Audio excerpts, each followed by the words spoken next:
Hey everybody, how you doing? I'm Paps, a rising VTuber and an artist, and today we're going to be continuing a couple of these sketches of expressions that we've been working on. I've been having a lot of fun making these. I mean, I hope you all are also having fun watching that. But yeah, I don't know. I'm starting to enjoy this art style.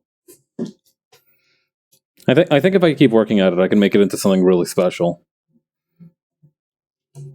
But yeah, next up is a submission from Jay, and she had like this surprised face submitted. I liked it. I like it a lot.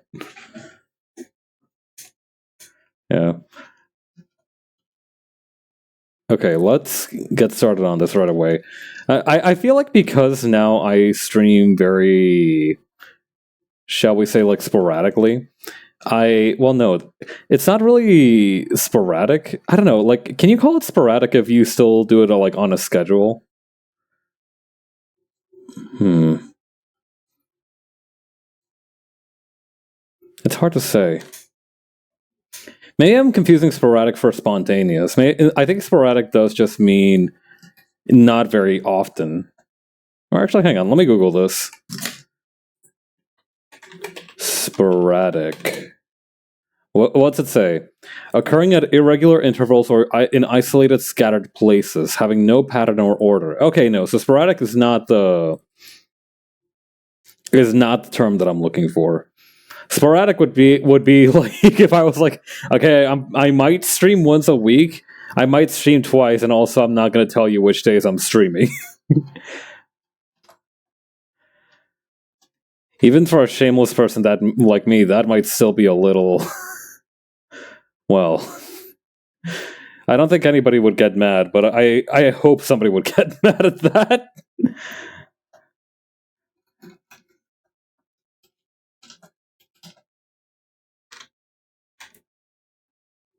Well, everybody has very big hearts. I'm sure they'd forgive it, even if it was more sporadic.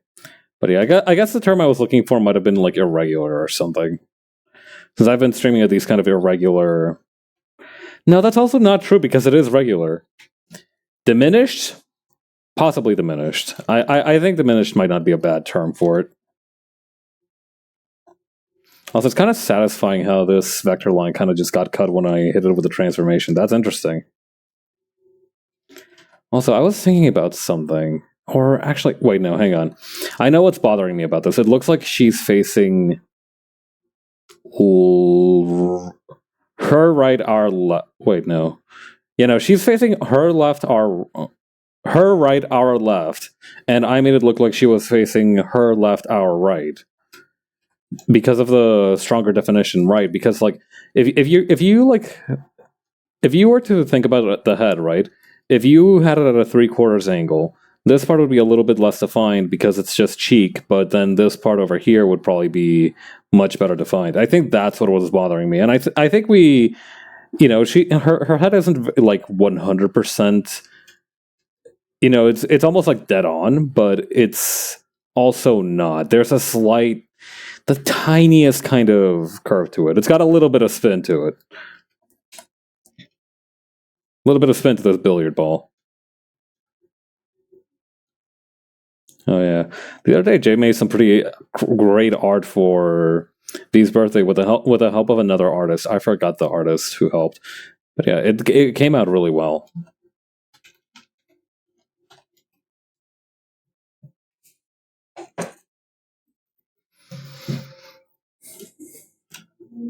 Right. Let's see.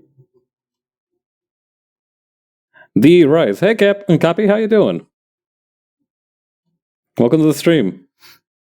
Right now, we're working on Jay's what do you call bust.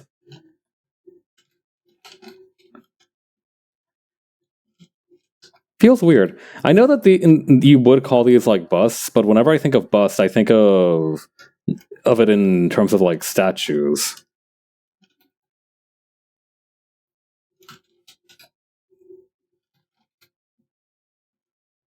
I don't know. People don't get busts of themselves commissioned as often anymore.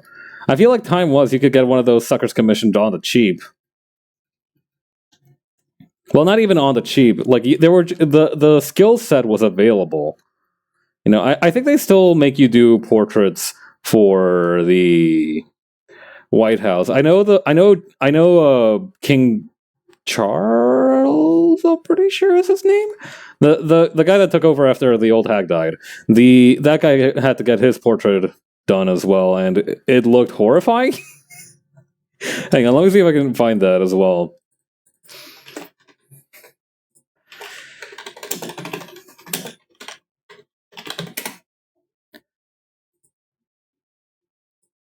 Hey, there we go. Christ, just look at that.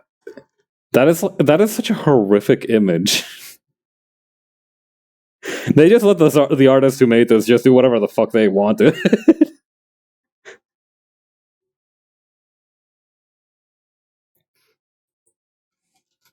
Like I feel like it's just so gross and meaty looking. I feel like this has a pulse. Yeah, portrait from the evil dimension. They got the guy from Cruelty Squad to paint this in his spare time.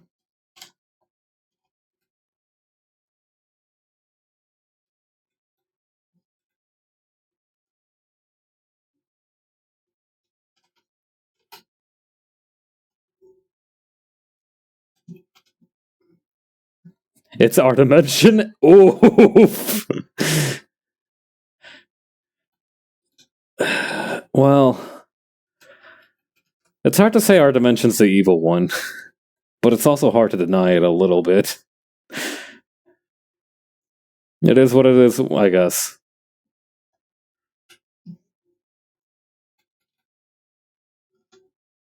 I don't know. What should we feel if like we end up doing some Spider Verse type shit, and the guy in like the dimensional transportation union is like, oh, you guys are from that universe? Yeah, no, there's like a number designation for it, but like everybody calls it the evil universe, and you're like, why do they call it that? Why do they call it that? And the guy who's working the teleport station's like, maybe I shouldn't have said that, and he just like clicks his tongue and sucks in air through his teeth. Rice drawing the rabbit. That's right. I don't know. It feels like I don't often get an opportunity to draw Jay. I draw V a lot because I love making memes with her, but I don't really draw a lot of our favorite co-star of Superhero Sunday. That's okay. That's what's fucking me up about today. Also, hi Cypress. I realized that was what's fucking me up today is that I was like, today doesn't feel like a Sunday, and I realized it's probably because J and V didn't have the superhero Sunday thing. They had some other kind of engagement, I think. I know V did some wrestling watching. I wish I could have tuned into that, but I have some other things to take care of on my side as well.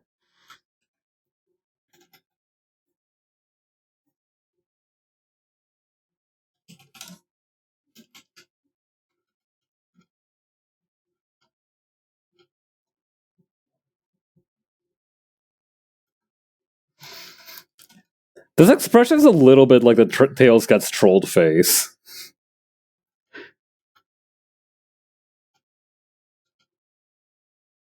Just a tiny bit.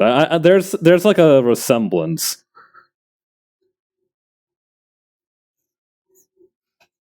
Jay gets trolled. I still maintain that Jay's greatest bit, possibly ever, the one that's definitely influenced me the most, is probably Get Real.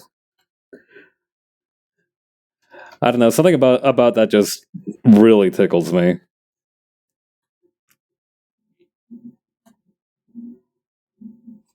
I remember one time she made a edit of Jackie, I think, and as like a real world rabbit as well, and fucking Jackie was like, "I got real."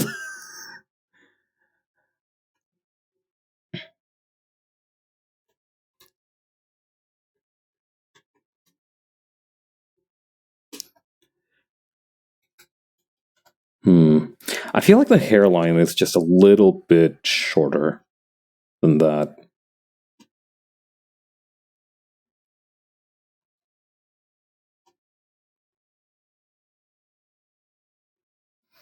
I think I also know what's happening. What's messing with me? It's that it's not like perfectly square as a hairline. You know what I mean? It's.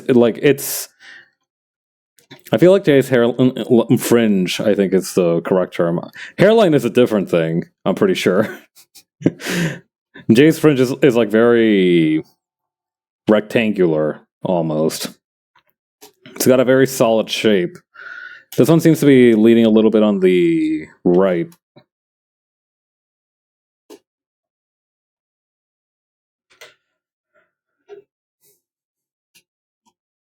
There we go. There we go.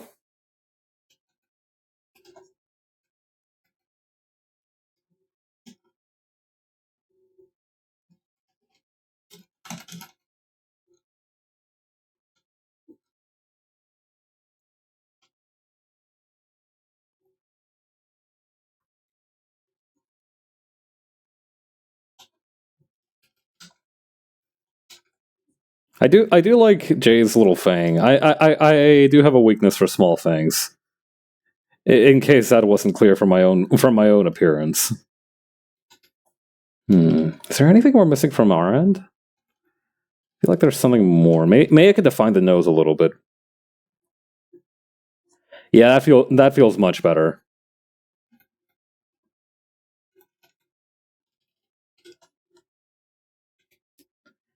This reminds me. I don't know what it is. Maybe it's because I haven't drawn the full length of the hair. It reminds me a little bit of that lady from Three Houses, Manuela. I think it was Manuela at least.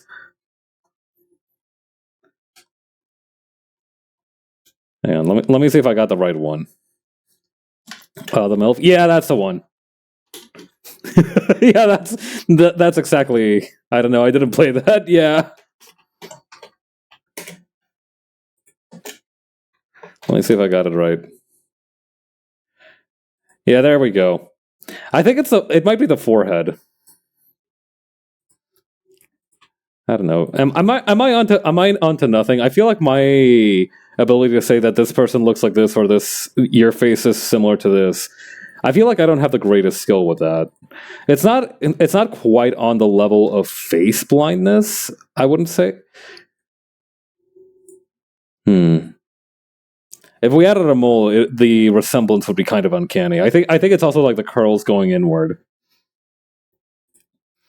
But yeah, no, I am an awful judge at telling when two people look similar. Like I'll told like a couple of my friends, "Hey, you guys really look alike," and they're like, "No, absolutely, we don't at all." And everybody else is like, "Yeah, what are you talking about?"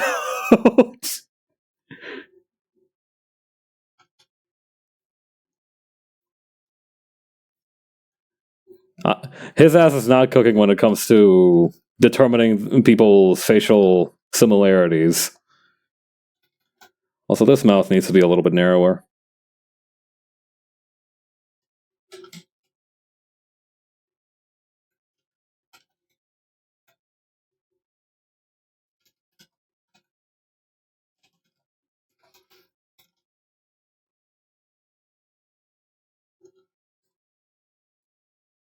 Okay, then over here.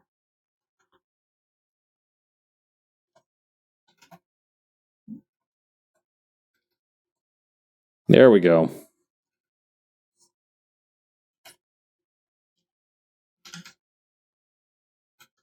Well, no, it would actually go inward like this, right?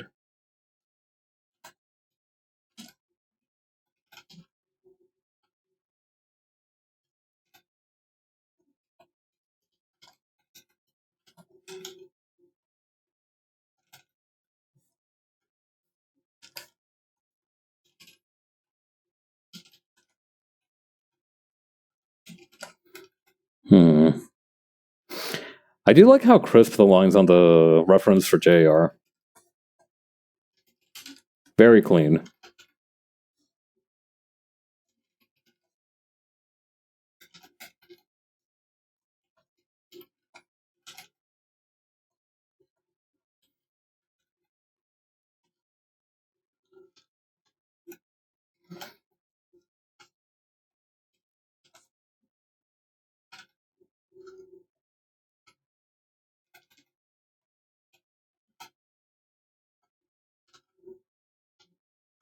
Okay, there we go. Yeah, I have like a decent knowledge of Three Houses, despite also never having played the game myself, because I watched a long time ago. This must have been before I went into university. I watched a streamer play through it, and and that's how I got to know most of the characters. Thankfully, he did the Blue Lions route, so I never got to experience like the true depth of Edelgard discourse. I was shielded from all that chaos. When I have 100 hours to spend on a tactical RPG, I'll let you know. It's okay. You maybe you could probably use those hours for something else, and I don't think I could even blame you a little bit.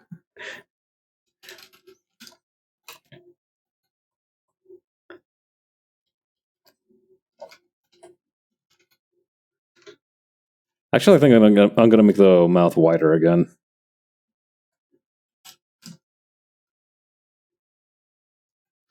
Also, I think the eyebrows are what are messing me up. They should be maybe a little less wide, just a touch less wide, and also a little bit higher. Yeah, that's good.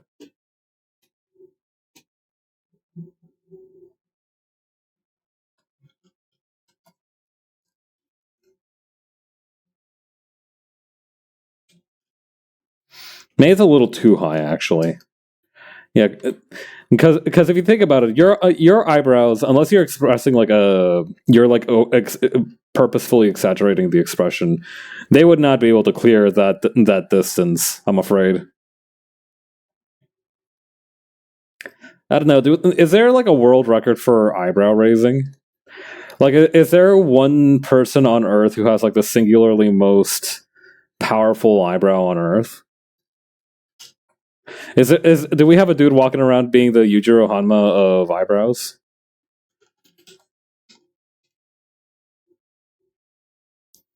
I don't know. World's tallest forehead and eyebrow muscles. That might be it, actually.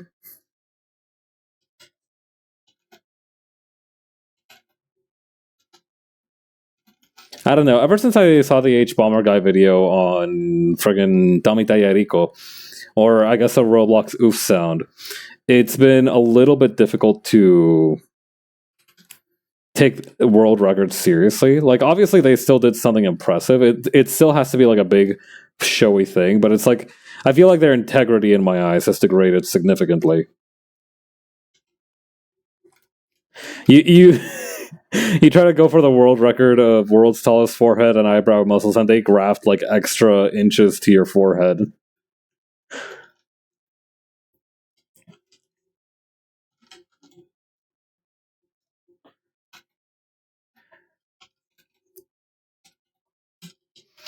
Yeah, they measure it normally, but like they measure it from like the opposite end of the yardstick. Wait, actually, no, that wouldn't be right. I don't know. I've seen that there are like jaw trainers going around. That's like a thing that I've seen guys use, but I can't say I've seen anybody pitch into like the eyebrow training market.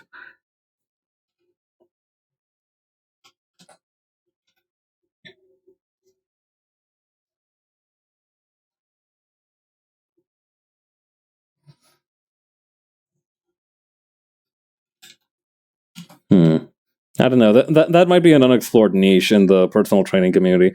I guess no. I guess first you'd have to convince people that having a strong brow is desirable. That's step one of any modern TikTok grift, is convincing people that a certain element is desirable.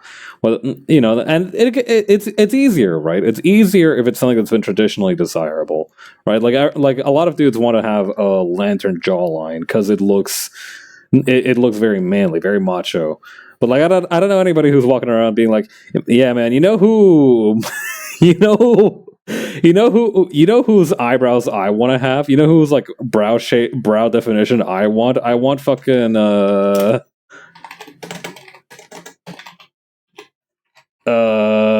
on, it's coming to me. I want Thufir Hawat's 1984 Dune depiction or whatever the fuck.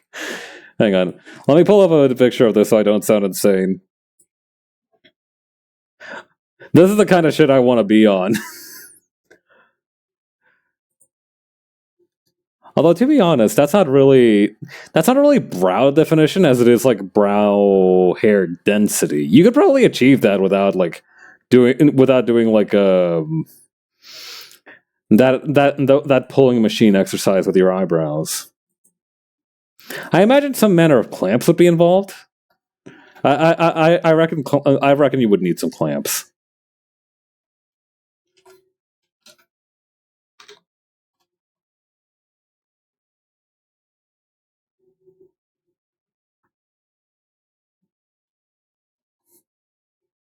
I think I might have made Jay's neck a little too long.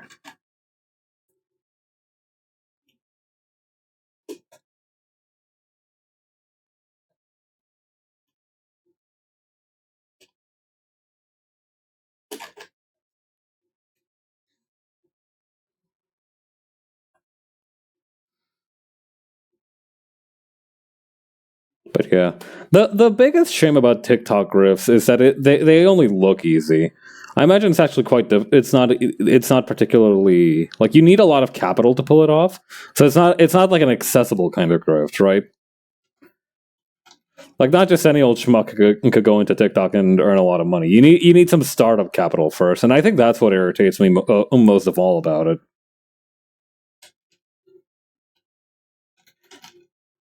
It'd be more honorable if it was like accessible and everybody could get in on it. But no, it's just as always the rich getting richer.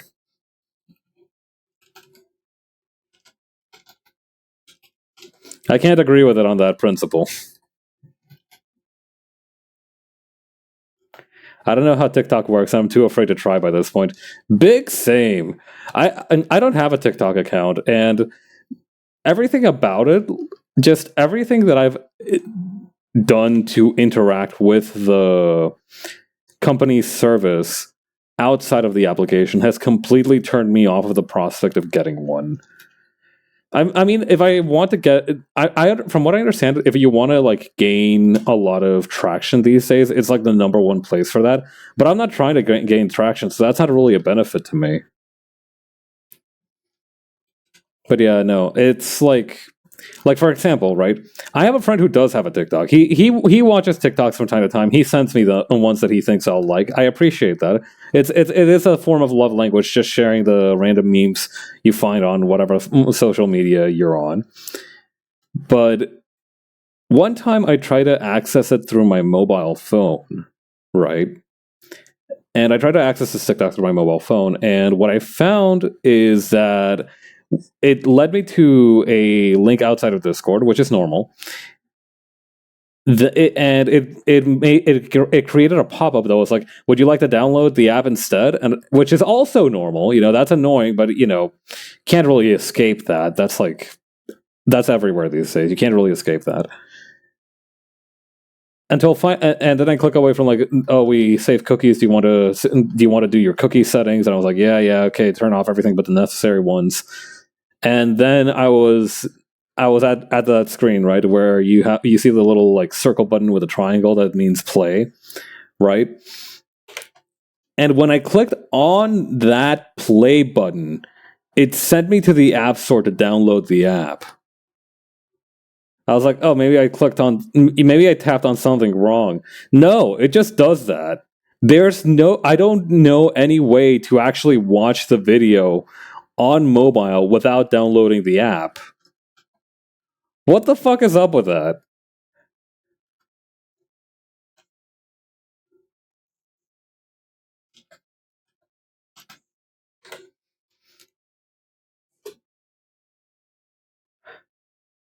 And like, if it was anybody else, I'd give them the benefit of the doubt and be like, "Oh, that's probably just some silly backdoor, some silly coding error or whatever. I shouldn't mind it too much." But I'm not interested in giving TikTok the benefit of the doubt on this one. I think it's like actually malicious.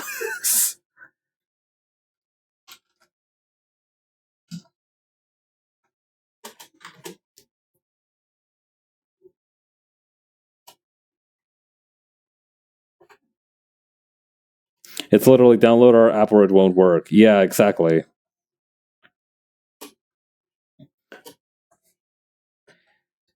Like I've seen some scummy shit, but like holding the thing that you're trying to access hostage until you make an account, or you download the app when the website exists for the sole purpose of not having to download the app is kind of a new low for Web 3.0.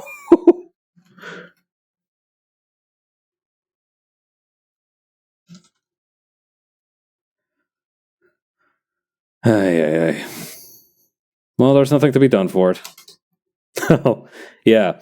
All right. So I read an article about this the other day. So speaking of weird um marketing tactics, okay, so Taco Bell has done a lot of like really weird promotional stunts over the years. I think one of the ones that I remember seeing was not in person, but one of the ones that was named was a billboard that they set up in Toronto that could actually dispense a cheese. So you could like just walk up to this billboard with a snack in hand and then just like make it spit out some cheese to use. I was also shocked that that was a thing. Food hygiene aside, do you dare risk the Toronto billboard cheese? Because I don't think I would. Hang on. Not automata holding a message for sexuality, sex, or gender, and highlighting the word shit ass. Slash added permitted term shit ass.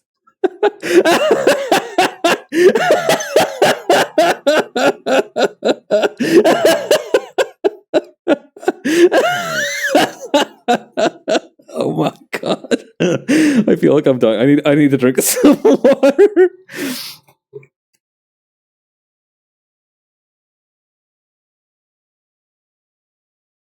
But yeah, hang on. Let me see if I can pull up a picture of the of the Toronto Taco Bell. All right, let's see. Toronto Taco Bell cheese billboard. Come on, where is it? Okay, there's an article from the Toronto Sun. Do they have a picture? Where? Until I see a picture, I'm not going to believe that it happened.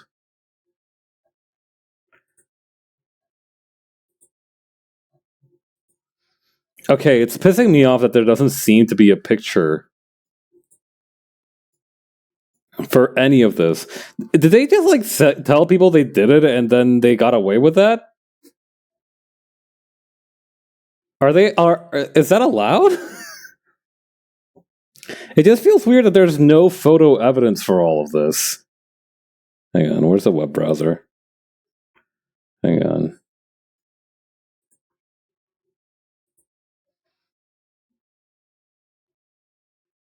No, how to reheat meat in the air fryer without drying it out. That's pretty handy. Yeah, all of them are talking about it, but no picture. Hang on, where's the one? Fans are encouraged to bring any snack they like for the ultimate nacho cheese upgrade. Want to spice up that boring apple with some nacho cheese? Go for it. Horrible example to start with. Why would you say that? That salad or sandwich you packed for lunch? Why not? Start with that, stupid! Why would you go for the apple first? Like you start with starting with a big ask and then de-escalating to the small ask does not work for marketing. That's not the classic snap of apples and cheese. That's not for. I'm not. I know that I do believe that there is actually like apples and cheese, like a charcuterie board type deal. I could imagine some. I could personally fuck up some apple slices with brie cheese, but like the liquid cheese sauce thing from Taco Bell, absolutely not.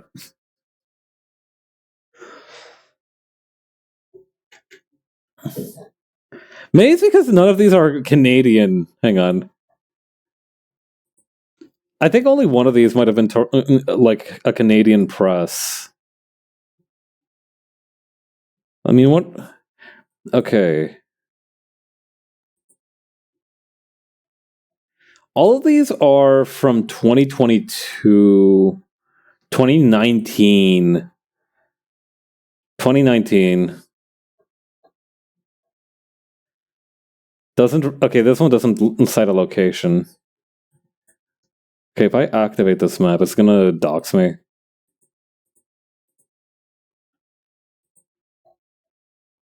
Okay, January 10th, 2019. Okay, these are all 2019. So they've had a 5-year lead time to like pull the trigger on this one. I want to believe they said they were doing it and never went through with it. Oh, 2019 to 2020. Right, okay.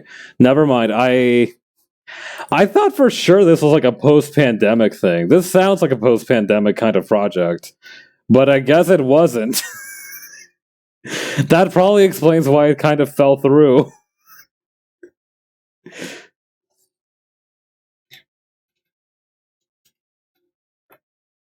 Okay, well, post-pandemic, like post 2021, let's say.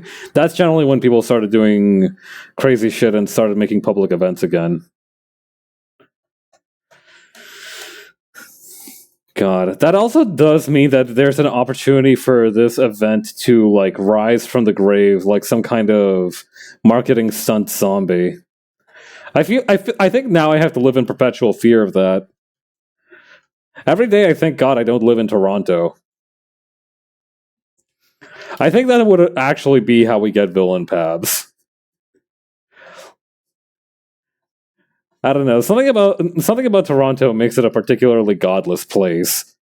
Maybe it's just because I have a grudge against their airport for being awful, but like listen, there's no such thing as like a really good airport. There's no airport that you are glad to be at. But the Toronto Pearson Airport is like a nexus of human suffering. There is something deeply not even evil, like it is just malevolence in a geographical area.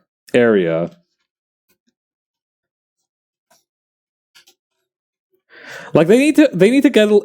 I feel like this is the kind of shit that happens when you don't get a priest to consecrate a space before you build a church on it. It's like they fucked up a step in like the house spirits of the airport, and now we're all paying for it by having shitty flights and restaurants that are like 400 kilometers away from each other. It was built to ensure maximum suffering. Yeah. The other day, Jupiter made a post on Tumblr, and they were talking about the ways that you get guided by buildings. And I feel like you can feel that the most in airports. Like, I feel like in most airports, broadly speaking, I feel pretty comfortable in where I need to go, what area I need to go to. Sometimes it can get a little confusing, or like the signs fuck me up a little. But in most cases, I've never felt like lost in an airport. They've got all those screens everywhere that tell you, oh yeah, you need to go to the X to gate such and such. And I'll be like, sweet, I'm gonna go to that gate. Which direction is it? And then that very helpful sign near the top of the ceiling will be like, gates 400 through 300 this way. And that's pretty easy to navigate, but I don't know. Despite having very, very easy navigation, maybe that's like the way they kind of compensate for it being like a just naturally awful place to be in, is that they at least make navigating it not a pain.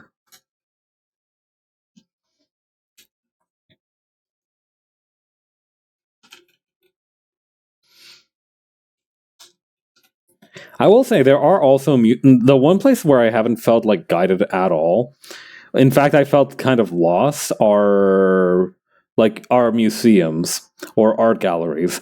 I always feel like whenever instead they tempt you with $5 chips and $8 water. Yep. It's a fucked up thing too. You'd think that they'd make the water cheaper, but then you realize that by making the chips like relatively cheaper, you'd want to get some of them first. But then you want something to wash down the chips, right? Chips are a very salty snack. They dry you out very quickly. And then bam, the $8 water hits. It's quite despicable.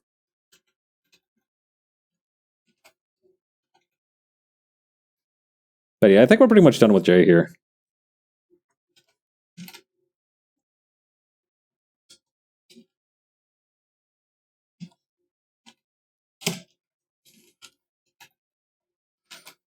I will say one of the best purchases I've ever made at an airport to date is probably a thing of a small packet of like those tummy settling medicines. I don't know how else to describe them. I guess I got one of the brands is called like Tums or something, I think. And I'd eaten like a burrito at the restaurant nearby. I was like having some serious heartburn, and then I bought one of those, and it was like instant relief. Very effective.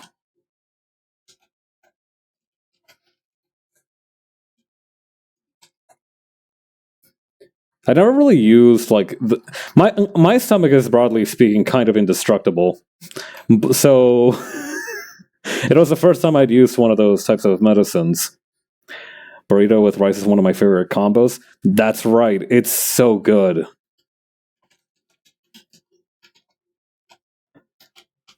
I don't know. Maybe it is because I'm Latino, but there is something very nourishing about burritos. I'd say they're almost like I feel like in terms of like food wrapped in flatbread, I definitely think like pita or maybe Hito still ranks a little bit higher for me personally. But there is like a good burrito is like you go to the pita or the Hito or the whatever, right? The shawarma for like sustenance, right? Like it's like a vitamin. Like you get those in order to feel sated and light, and to some extent light. But a burrito is like a sit down kind of food. That's like you're like bunkering down. Yeah, you got every major food group. You got carbohydrates. You got bean. You got protein. You got friggin' vegetable if you like. I hope you got some vegetable in there. A little bit of tomato on that. You're doing quite well for yourself. A little bit of lettuce, a little bit of shredded spinach. I don't know about spinach in a burrito, actually. Also, I am realizing that I'm kind of not following my own art style rules for this one, but that's fine. Jay has a very simple color palette, so it wouldn't be like it's not that big of a jump.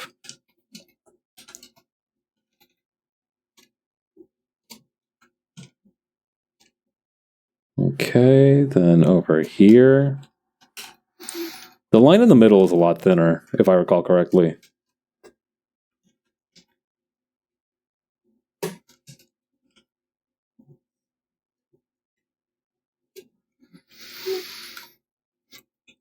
Okay. We had this color for the neckline. I do, however, okay, so I'm going to go back on my word. I am going to remove the color from her face because I do think it's a little funnier if if she's just fully pale. Downright vampiric. Not to mention that's how I've done the other ones too. I feel like that's the best way to go. White.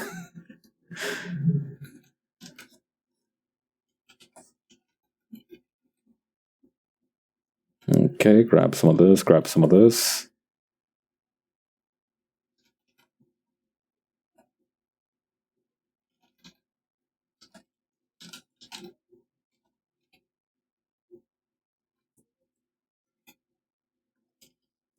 And yeah, it's been like what 40 minutes since we started stream, and we're already more or less finished with the first one. I think that's a pretty good time.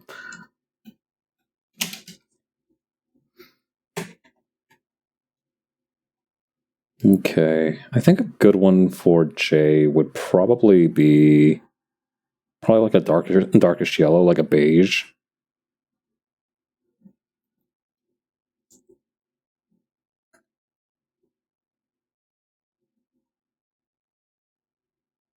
Let's see, filter, Gaussian blur.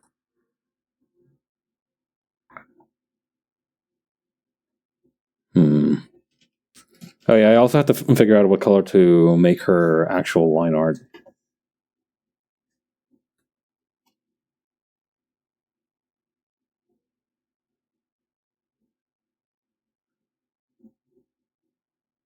I do think it's a better idea to use warmer colors for the line art. When she hits you with the what face, that does feel like it's a expression in question. Like it's definite. I do feel the ness of it. Hmm. Yeah, as I thought, kind of like a more yellowish orange is the best color for the saturation lines. Okay, let's see what we can. Ooh, this one's interesting.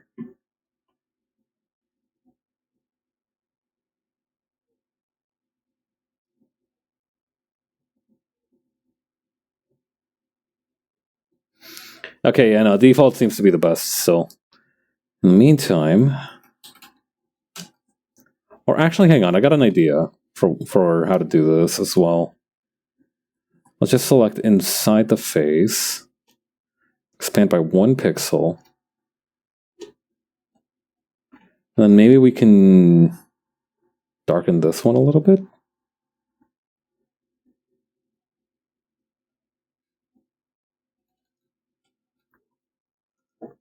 Also, I should probably remove any of this from the eye.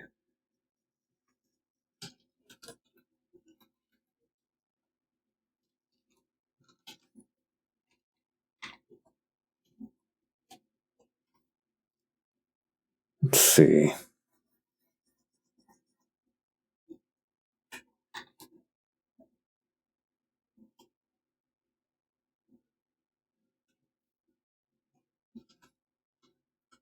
That might be a little bit too intense.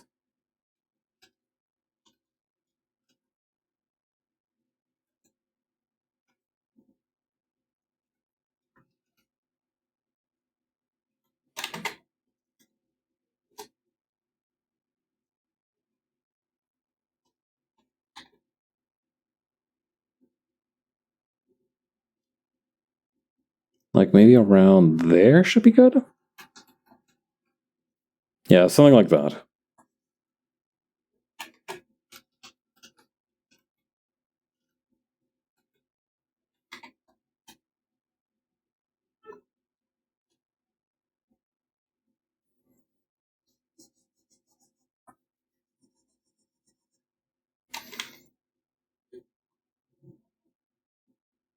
Okay, a little bit more up here. And we can do a little bit more on the inside of the ears too.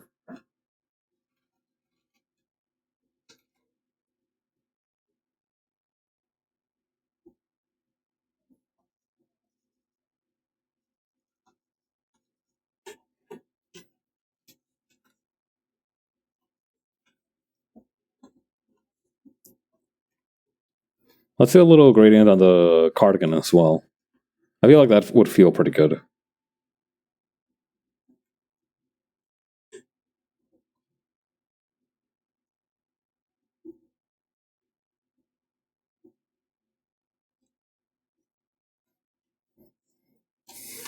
Oh yeah, I was talking about Taco Bell earlier. I actually forgot the part that I was actually gonna go on for because of the friggin' abomination of the billboard that never came to be. Thank the heavens for small favors. So the marketing stunt I was going to talk about was not actually the billboard. It's this what do they call it? The early retirement community they made. So what that is it's not actually like an old folks home. They are calling it an early retirement community because it basically lets you role play being a senior citizen. So they organize some board game. It's like old people activity, right? Like board games, pickleball, light aerobics, painting, crochet, that kind of thing. And also naturally they had like a merch booth. Oh yeah, yeah, Cypress. I wanted to. I got your submission. I kind of wanted to. I didn't know who this was. I looked it up, and it's a Precure character. but I also wanted to kind of keep it on topic with the VTuber thing. So I kind of, I'll be real, boss. I forgot I did this.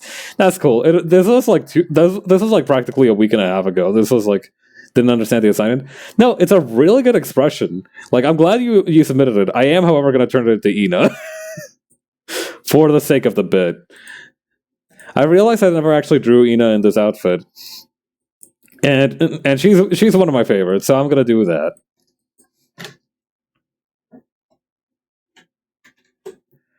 This one's going to be more of a redraw than anything else because the expression is very simple, but it's going to be. Hang on. I think I'm going to have fun with this one.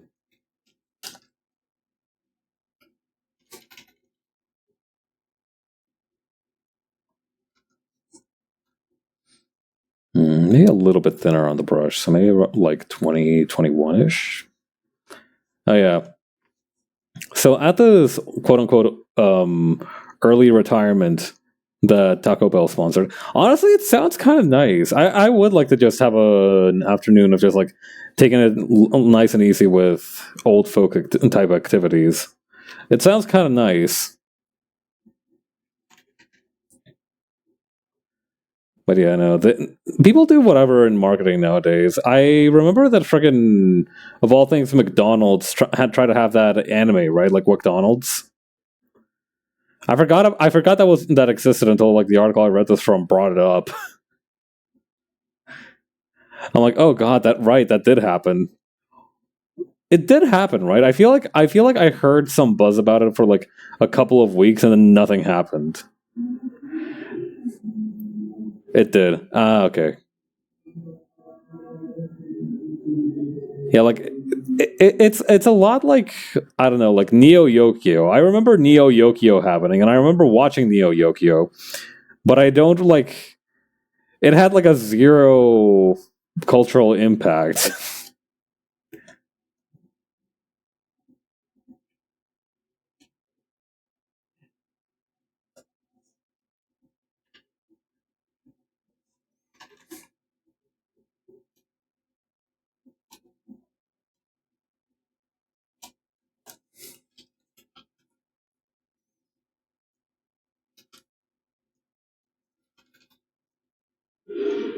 But yeah, this is a very good expression.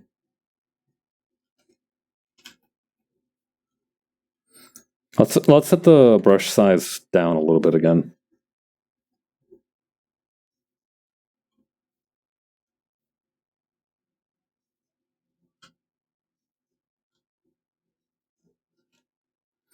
Thank you, Huckto Precure 2018.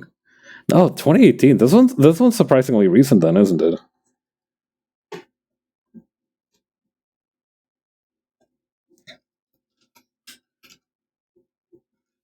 I don't know. Precure's art style is very consistent, I feel.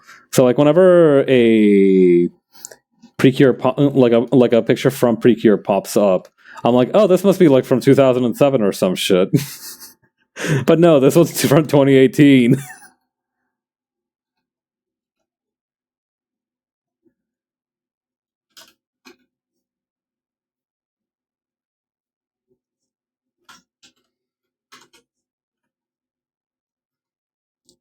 Like for example, what year did Common Rider Build air?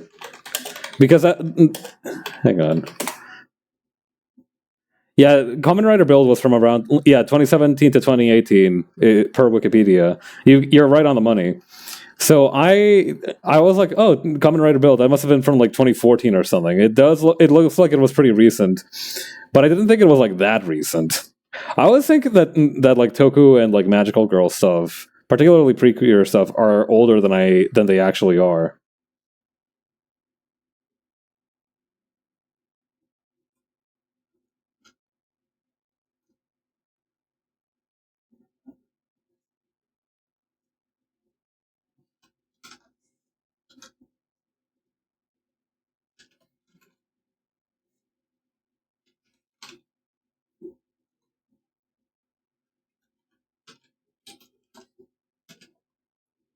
The outfits are surprisingly similar too. I don't think I thought about that when I picked the. The VTuber I wanted to do this one with.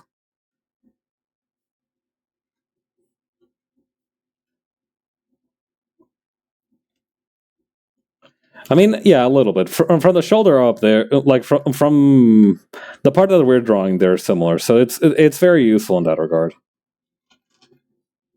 I lucked out.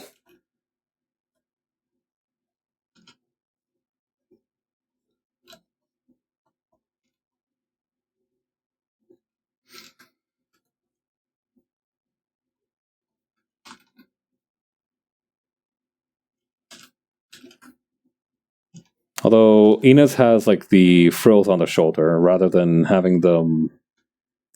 I don't know what to call it, like the big poofy sleeve thing. I am 100% sure there's like a formal name for it.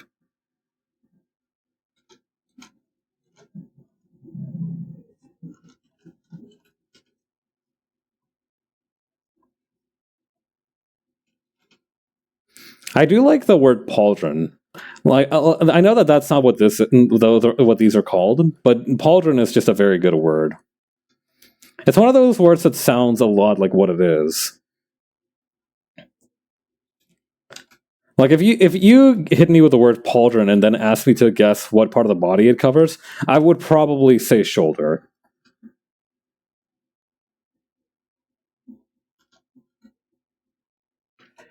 Greaves, I would have no fucking idea. Greaves are like Greaves are what I think like I would think like forearms for some reason.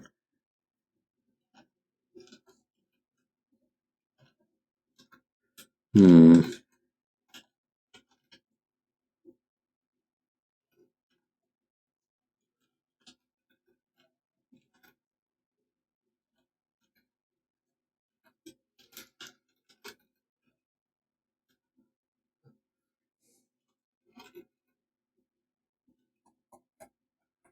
I don't know. I feel like we should give like 10,000 people a cut and paste, not cut and paste. Like those worksheets that they had gave in class where like you needed to match a word with an object when you were learning like a foreign language. They gave you like a random word and a picture, and you had to match the word to that picture. I feel like we should be allowed to give people those when they're like in like kindergarten or something, and use their responses as a basis for what we should name some stuff. I'm not saying it'd be a good idea. I'm saying that it would be interesting to see like what they would think each thing should be called,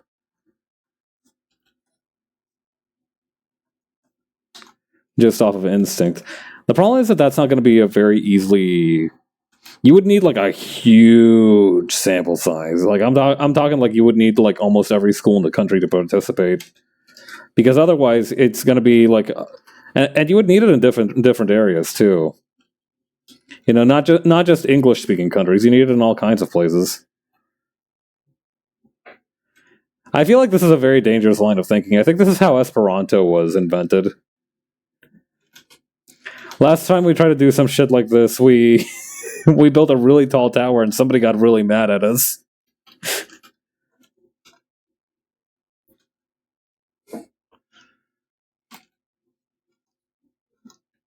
Well, actually, no. The whole thing about the Tower of Babel is that it happened it happened before languages happened. Like the language thing was like the outcome, not the like inciting incident. So it's a little bit hard to compare it to that.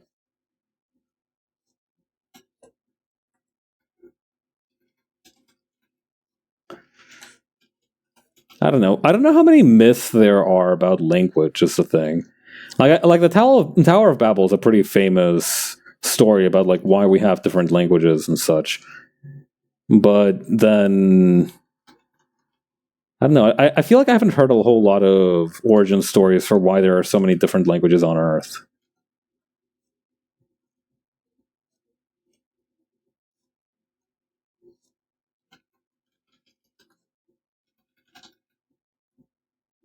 I'm sure there must be a few language creation myths rocking around somewhere. I just haven't seen them.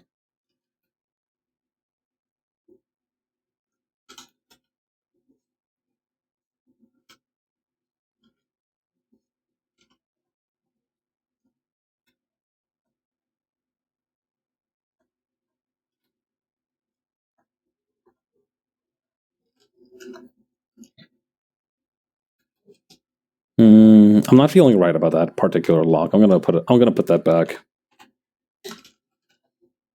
We also got some other fish to fry. Let's just keep it moving.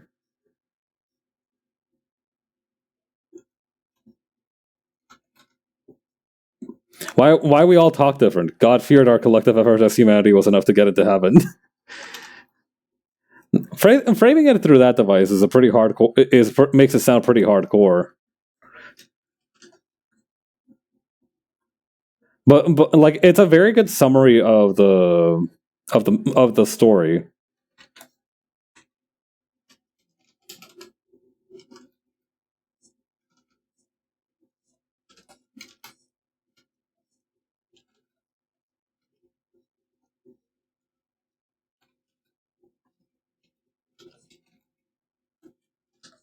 Let's see.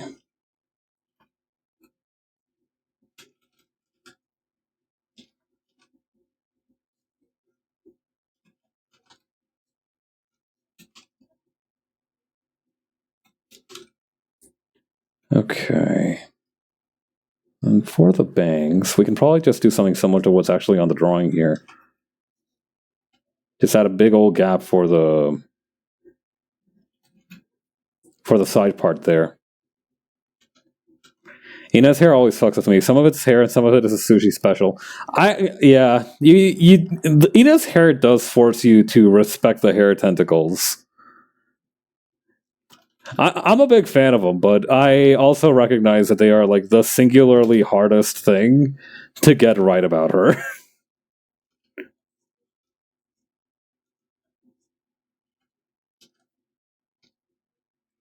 I was fucking heartbroken when she took them away for her gamer outfit because she's using that a lot these days, and I miss them. I do. I miss the hair tentacles a lot.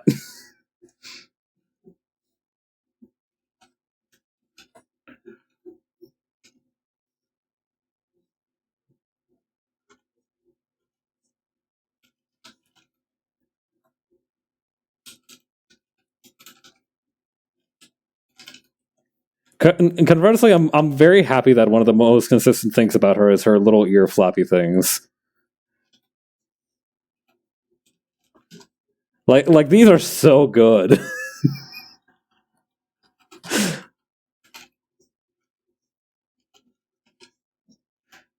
There we go.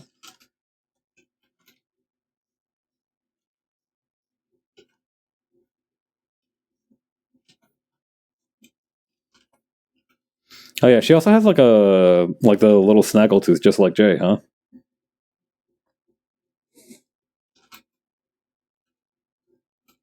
I'm pretty sure she does. I think it's a little hard to see, but I'm like 80% sure it's there.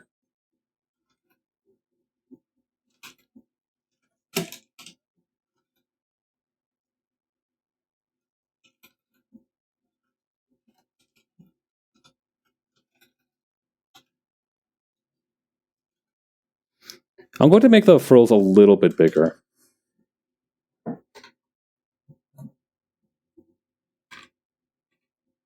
Gonna do them real quick.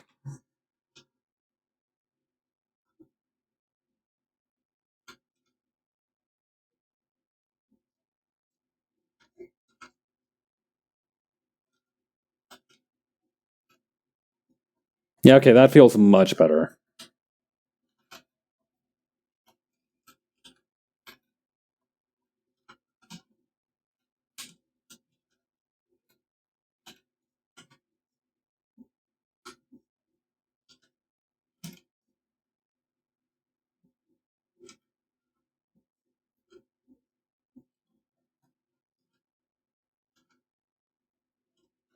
Yeah. Now we're cooking.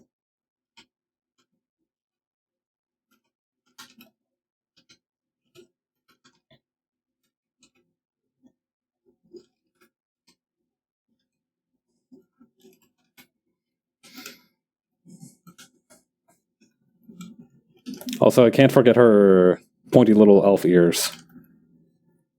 Also very good. Wait, do those go over or under the... They go under the hair.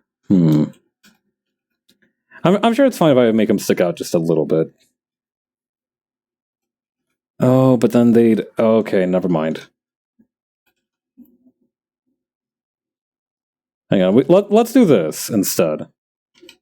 Let's add a little thing here, and then we can add just like the smallest hint of the elf here.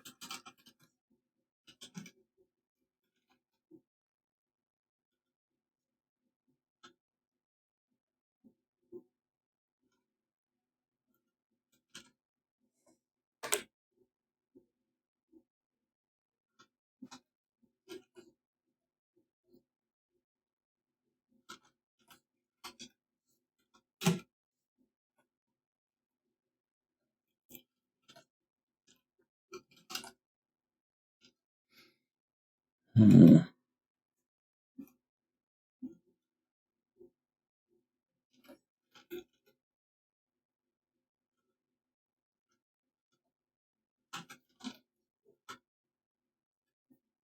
There we go.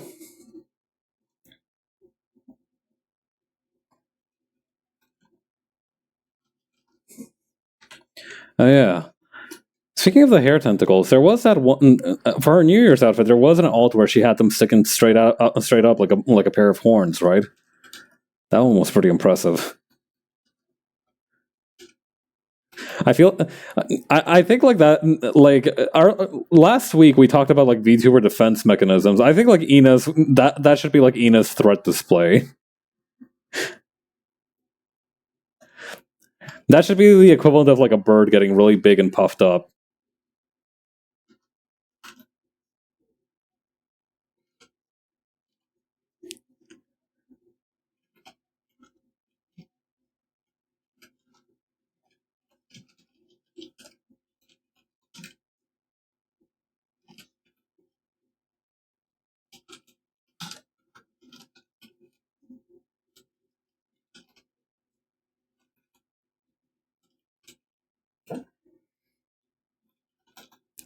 Okay, there we go.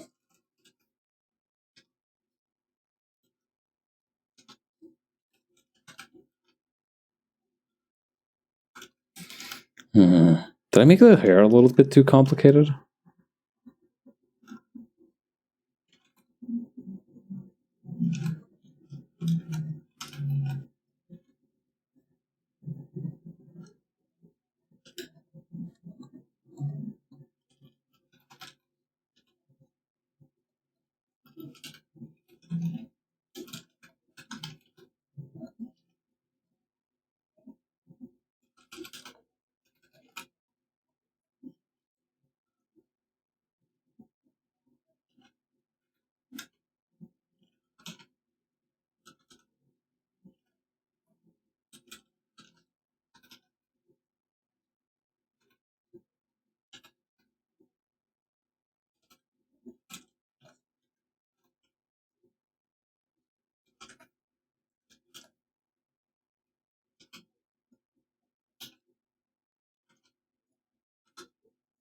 Hmm.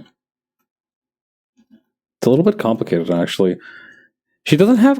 She doesn't quite have like the poofy sleeves, but they do taper at the elbow, which is really interesting. I think this will be a good compromise for that.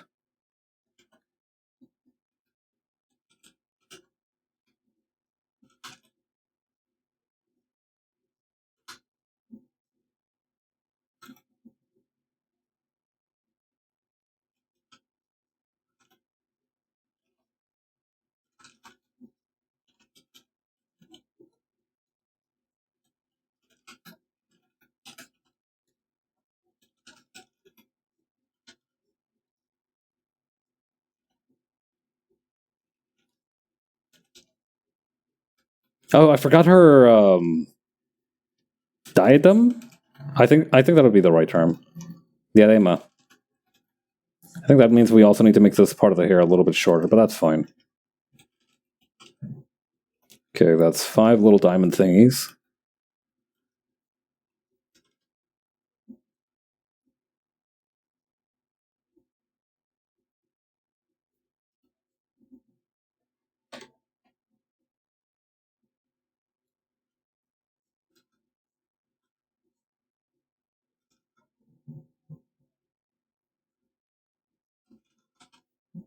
Okay, then over here.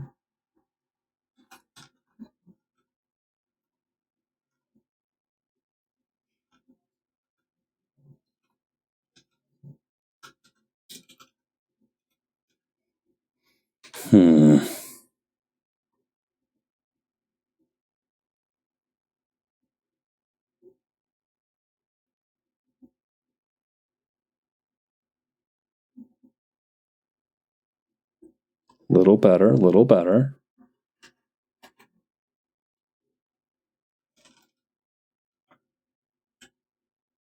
Again, my worry is about making any part of this too detailed. Because I think if I do that, it's going to lose a lot of the cartoonishness that it's supposed to have.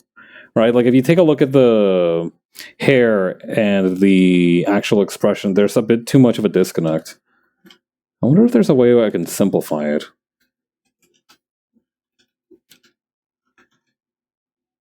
Maybe focus less on having individual strands like this. That might be helpful.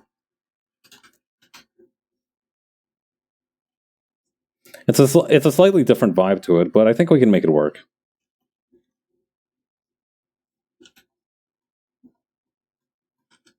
Especially if we add a bunch of tiny lines at the end like this. I think it communicates something similar, although it's not the same.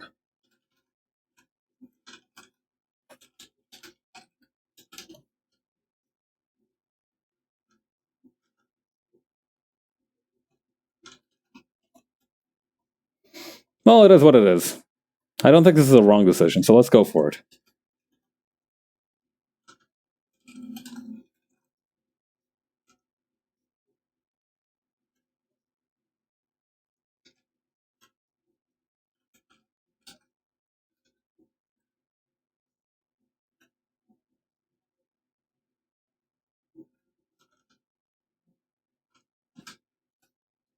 We can also remove some of the detailing on the back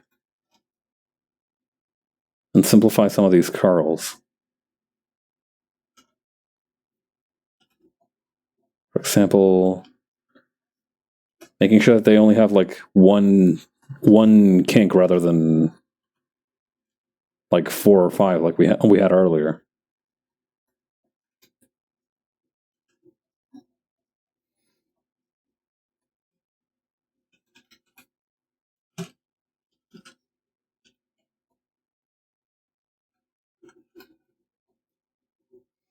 I really like it when like the hair is like this though, like where it has like a lot of different like little wavy parts. It's very satisfying.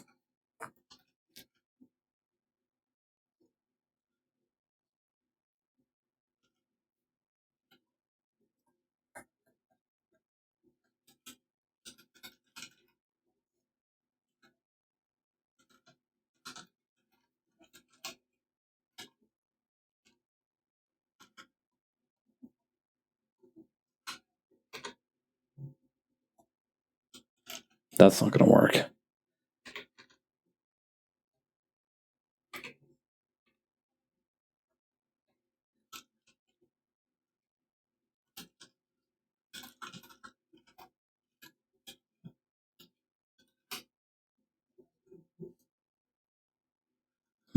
Not quite.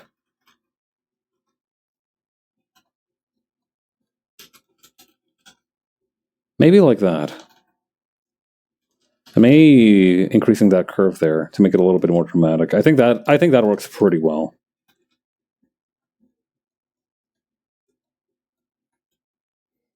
Now then, let's connect some of these so it's a little bit neater.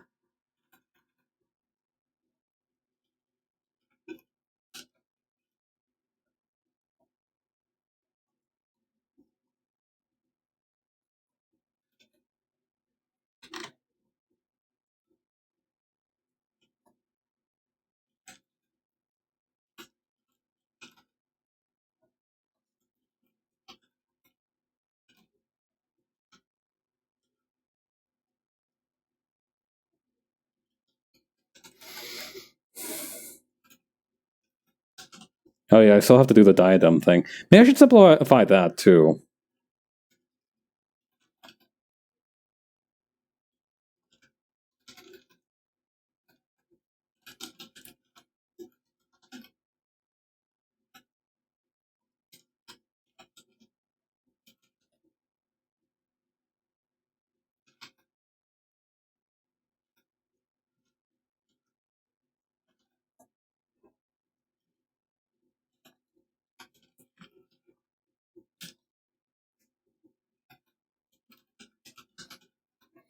Let's see.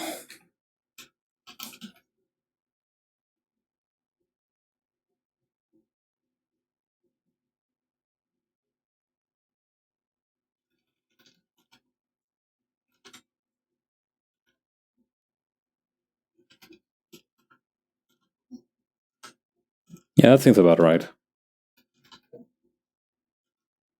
This also fills in some of the negative space behind her head, adding a little bit of an extra curl inward like this.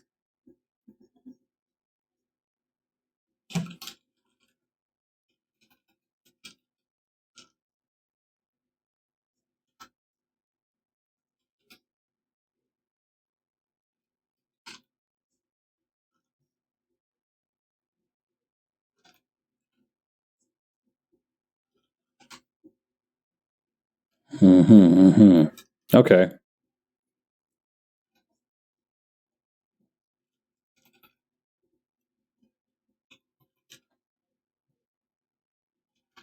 I'm gonna add a little bit of ribbon right down here, just because right now it just looks like it's almost upside down.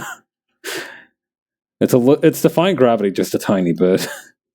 This makes it a little bit easier to understand what its whole deal is.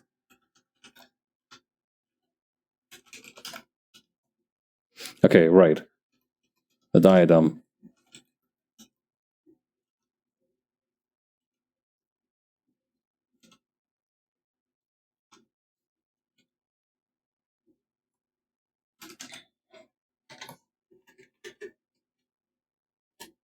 I always found it really funny that diadem in English has such like a not really like profound connotation, but it's definitely like supposed to be like a big fancy formal object.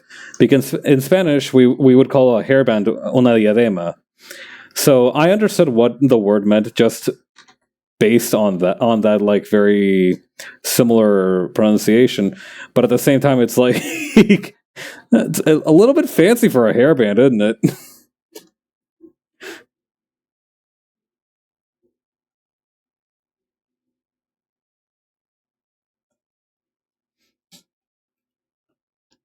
Well, I don't know. On the other hand, that might suit some people a little bit better than just having a normal hairband. Not exactly a crown and not a hairband. I think there was also like a third option thingy called like a ferrum or something.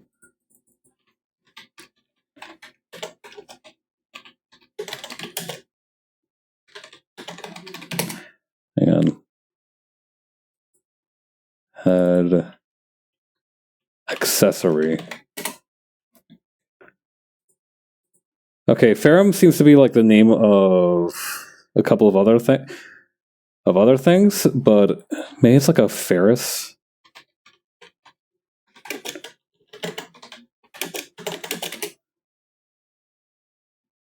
Okay, getting closer.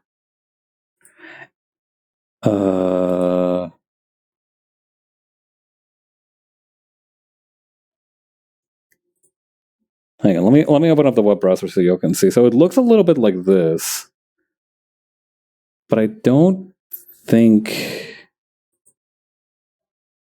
circlet. Maybe it's a type of circlet.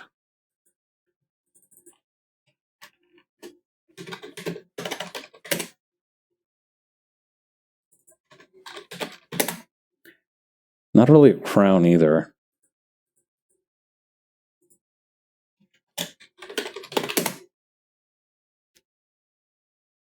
Ferromagnetism. Oh, no, it's not a Corolla either. Is that what the Toyota is named after? Hang on. Circlet, coronet, nope. Celestial, astral, nope. Hoop, nope. Oh, these are like proper crowns though. Hang on. Diadem. Maybe the C also. No, that's not quite right.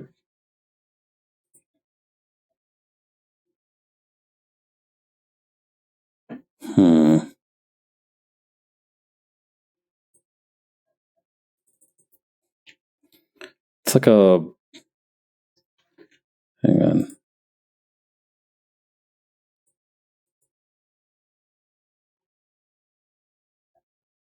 Wait, this is from Skyrim. Hold up. That can't be right.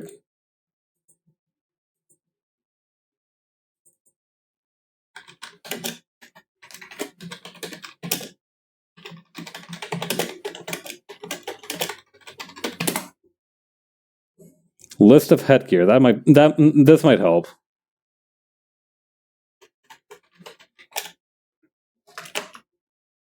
Cartwheel hat, bonnet, helmet, hood, headbands. Okay, here we go. Coif, nope. Feel like it started with an F.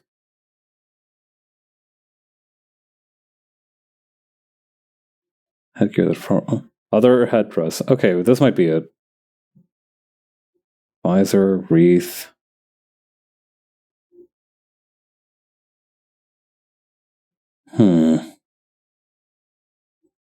I'll have to look that up later. I know there's like a word for the thing that I'm looking for. I wrote it down somewhere. I know it exists, but I cannot spend too much time on that right now. We've got other fish to fry.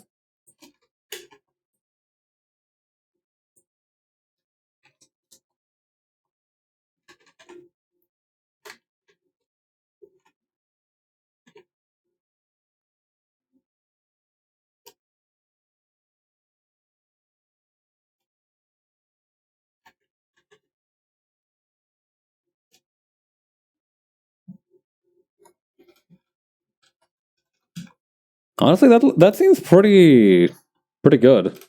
I think we can go forward with this.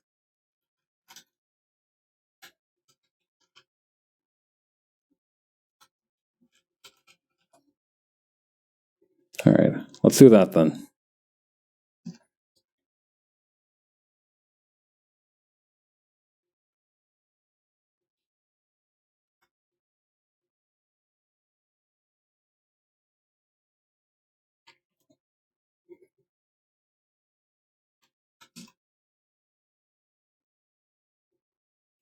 And why she Urple?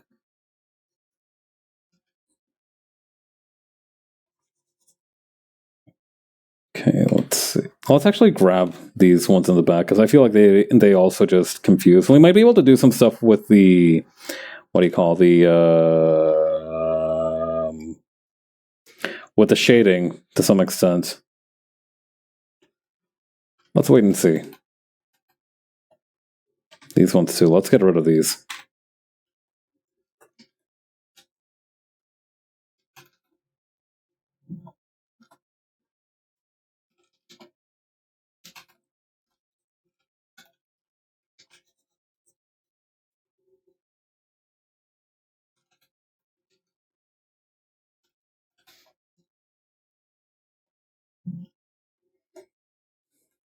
Okay. Right, we can get rid of this line here. Let's try and keep it simple.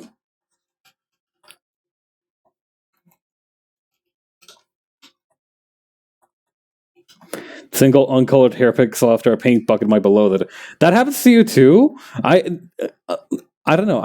I found that like a lot of the artists that I know use that method where like they paint over like they don't use a paint bucket at all. They just like paint with a brush. And I'm like, "Oh my god, how do you do that? That feels like it's going to take forever." And that's not a bad thing. It's not a bad thing that it does take a little while. And I'm sure they are able to do stuff that I'm not able to do with my own methods. But at the same time, it's like because they do it like that, I'm like, I cannot relate to your problems, and you cannot relate to mine. But yeah, the single hair uncolored after the paint bucket is really, it's just tough. You could probably get away with it if you use a large enough canvas size and just make it so that it's not like the paint bucket is very loose, but then that also probably has its own drawbacks and problems. I'd much rather do it like this.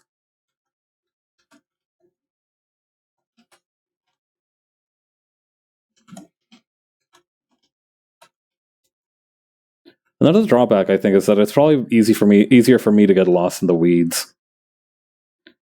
If you do wide strokes, then you can always come in and do more detail, but then, it's a little tough.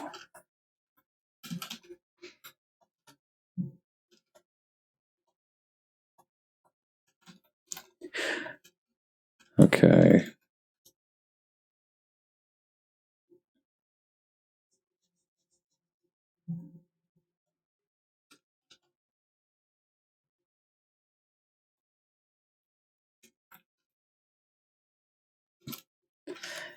I don't know if anybody. I don't know. I always get a little bit uncomfortable when I get that zoomed into somebody's face. That's just. I feel like we need to establish a bubble.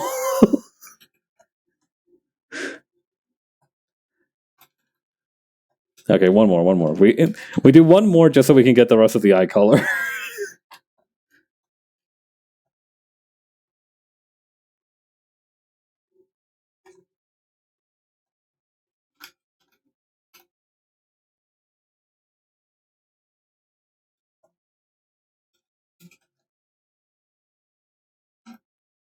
Okay, and then for the color of the tentacle thingies, we can use this kind of orange creamsicle color.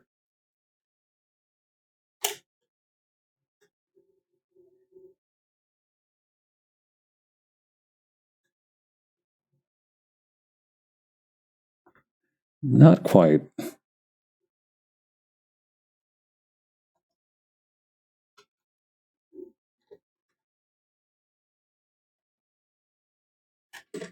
I think the way to do this one is to make a harsher stop and then gradiate that outward. Again, and I'll show you what I mean.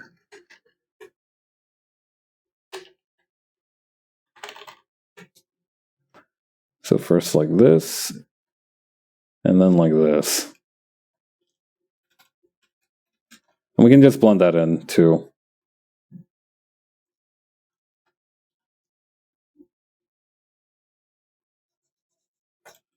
There we go.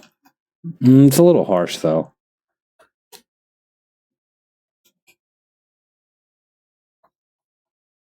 There we go. That's a little better. All right, now let's do the other one.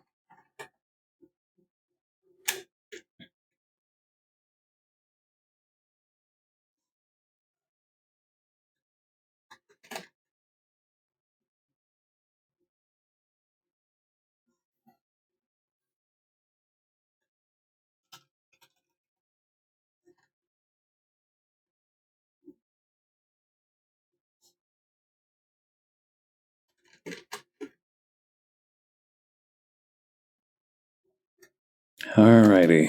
Then add a little bit more like this. All right, this should be good to start.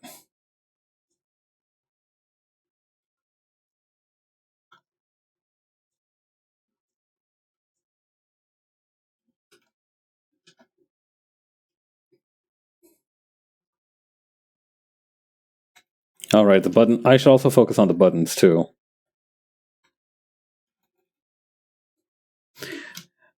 Me when I'm coaching myself after a lab session where I realize I'm not utilizing my normals well enough.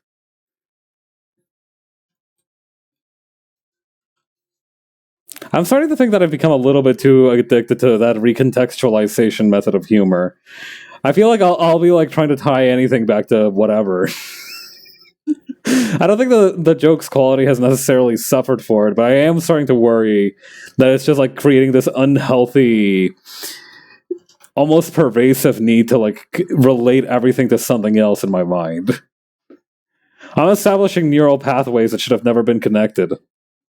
Just for the sake of the bit. And it's funny, it works, but I'm also concerned for my own health. Ay.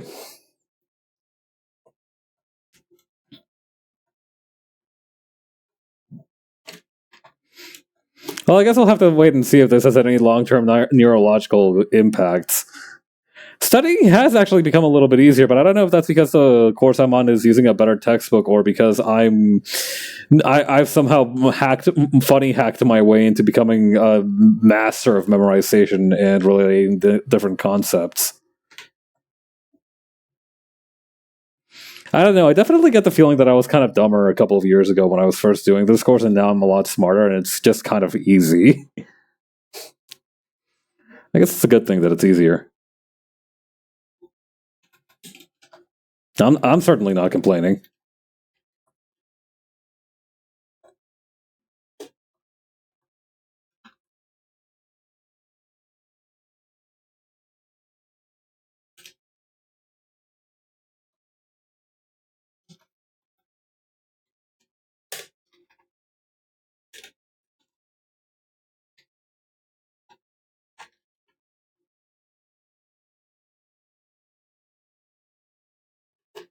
Oh, wait, I've got it.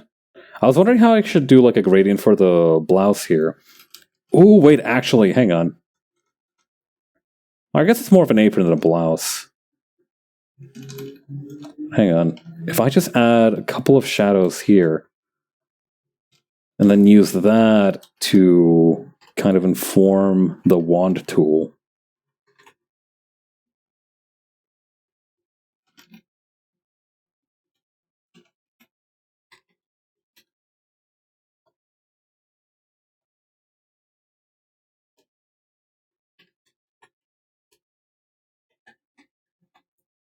Or actually, I could even put it on a different layer, couldn't I?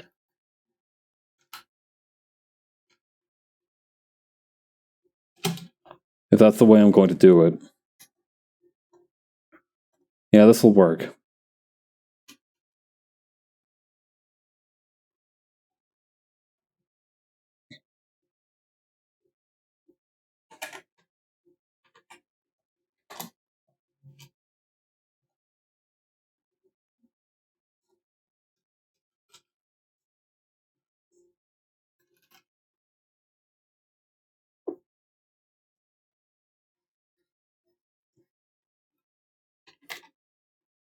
Okie dokie.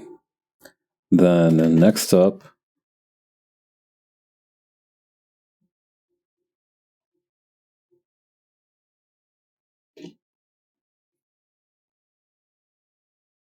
let's use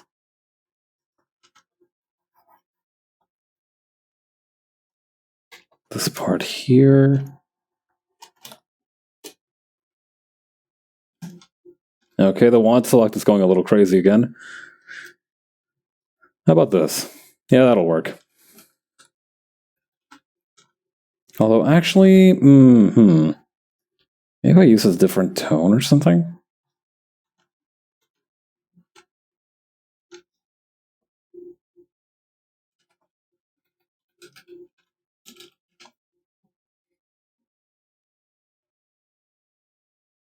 Let's do something about the hair, too.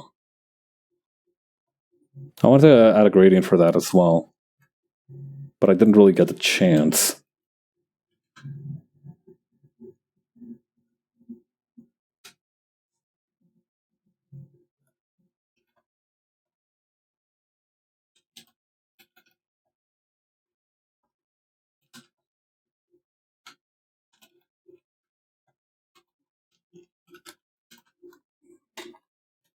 Okay, let's grab these two on the back and then actually add a little bit of darkness to the coming in from the top. Or maybe I should make additional darkness from the bottom. Yeah, that seems about right.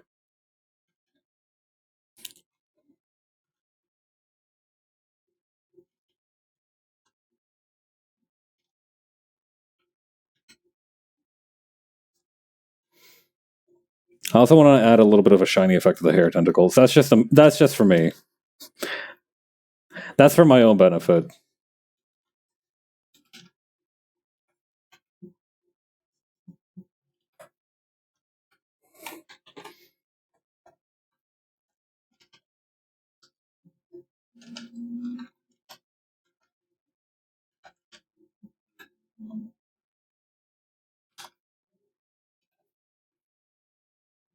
Okay, let's use the liquify tool a little bit.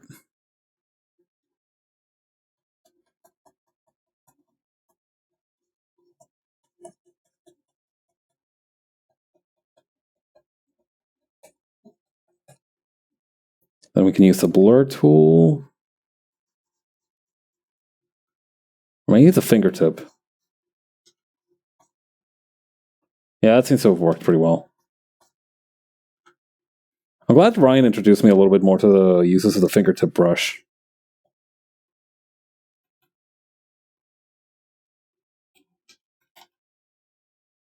It really is quite versatile.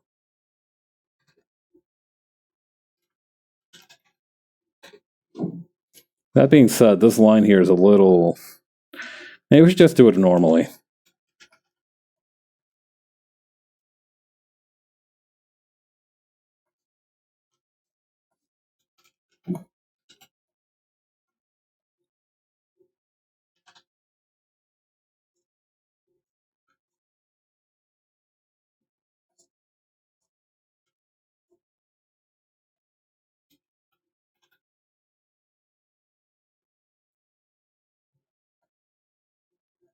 A little bit more space there, and then we hit it with the blur brush.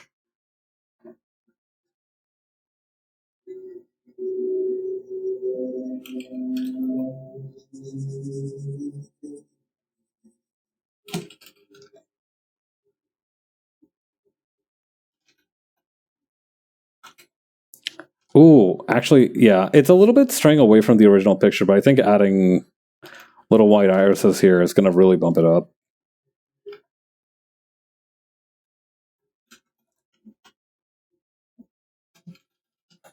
Okay. Let's use the hair color here as the basis for the Gaussian blur.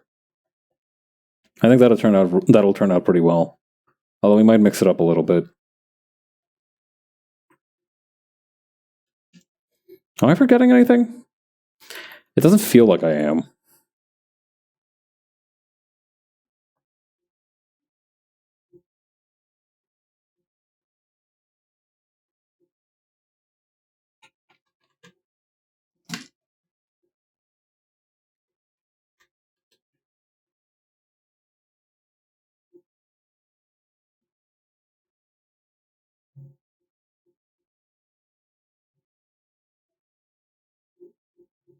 Oh, this one's pretty intense. But it's kind of cool, too.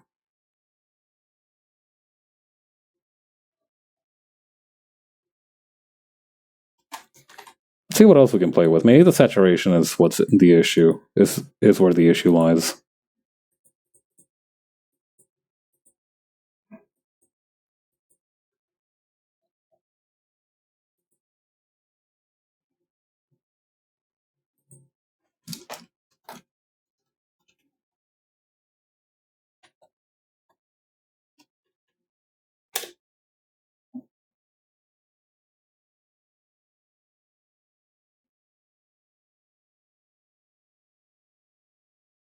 Let's add a little bit of a shadow to the neck, too, while we're at it.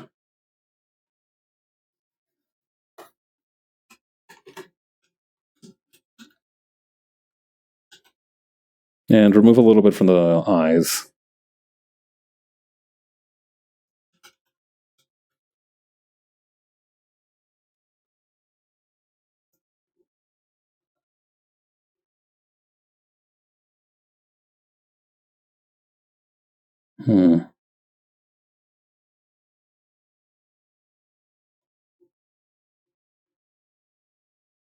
Okay.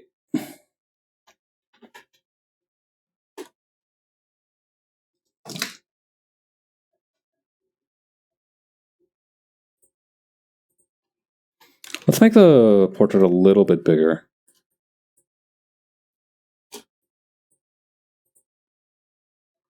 I think that turned out pretty well. I might, hang on, one last thing I might do is just go in at the ear flaps and give them a little bit of shadow. I think that's going to help define them a little better.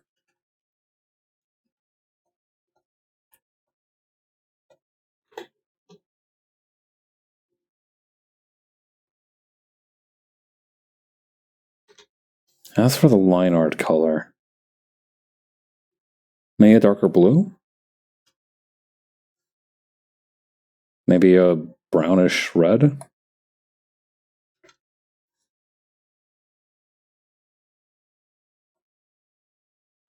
I don't know. It's kind of I haven't really played around a whole lot with like different colors on the color wheel for the line art. It's interesting how all of them can give a slightly different vibe.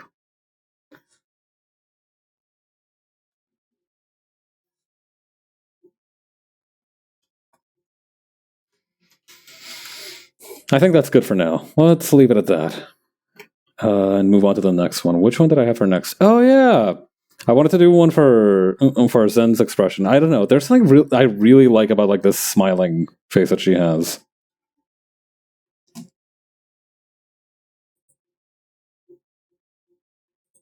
Yeah, this is one of the extra options that I gave for myself.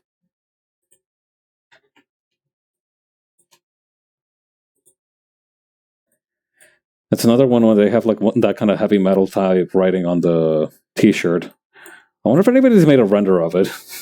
That'd save my life a lot of trouble. Let's take a look. Maybe if I look up her logo, it'll show something. No, that just shows her VTuber logo. I might have to improvise. I might have to improvise.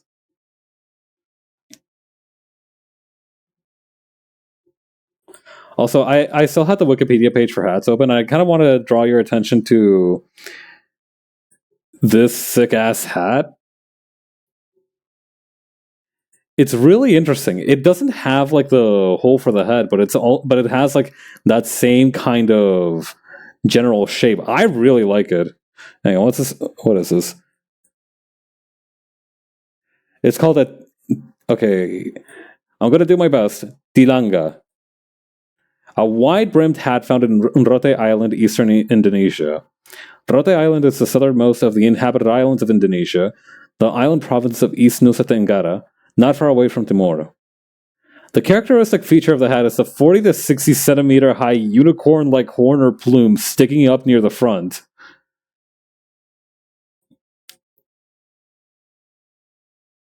And this one, the sasando, seems to be some kind of instrument. Oh, it's kind of harp-like. Neat.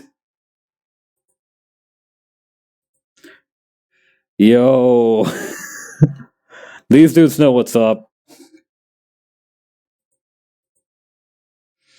Let's see. The brim of the tilanga consists of a double layer of braided palm strips, giving it extra stiffness. It is braided in such a manner as to give the impression of pieces cut out of the sides. This is seen as proof of how the native Rotenese imitate the European headgear. Whereas in the European headgear, the shape was caused by the requirement of the material, the Rotenese headgear, the shape is copied with no reason. Huh.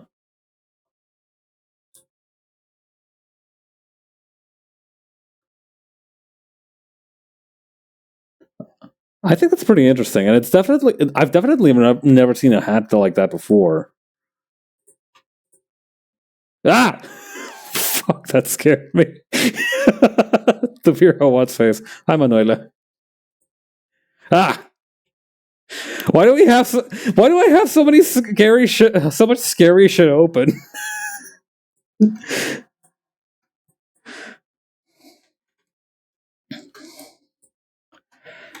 I don't know.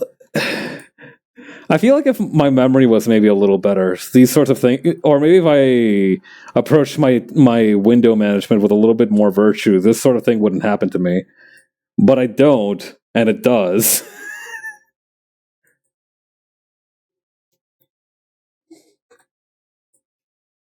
Okay, I think I also. Okay, I realize now as well why the other two didn't take us long is because I didn't use a sketch for those. Let's try using a sketch for this one.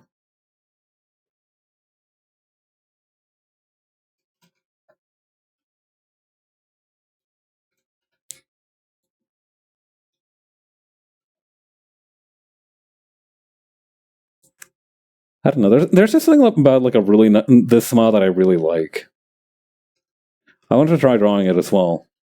I mentioned last stream, I think, where how like how expressive Mint's Live 2D rig was made me want to draw her faces a little bit. A similar thing for this one. I don't think this one is. I don't know. I haven't seen how expressive this one is. I haven't like made it as a point of reference, but it does seem expressive enough. But I just like this one expression in particular. I also like the fact that it's very lizard-like, like the mouth and everything.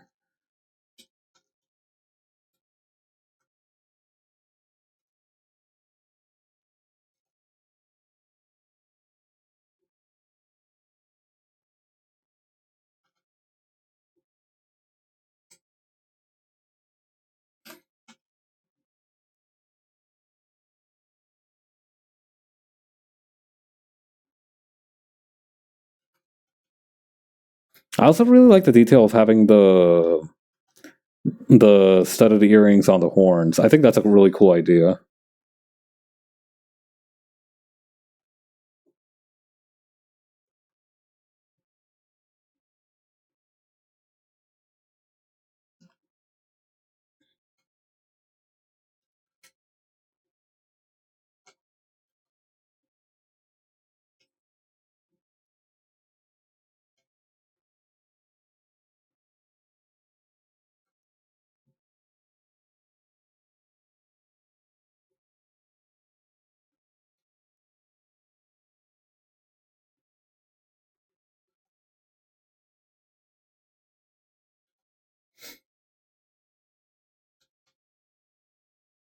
Another thing I really like about this model is that it has the hair is very spiky, but it still feels refreshing in a way.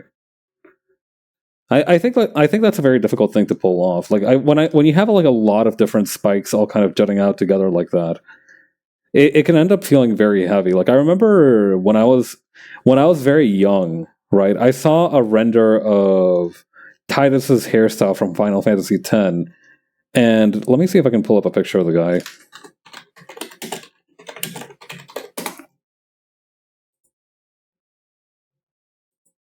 I think maybe it's because I also hadn't seen frosted tips before like this, right? Like this is very obviously like dyed hair.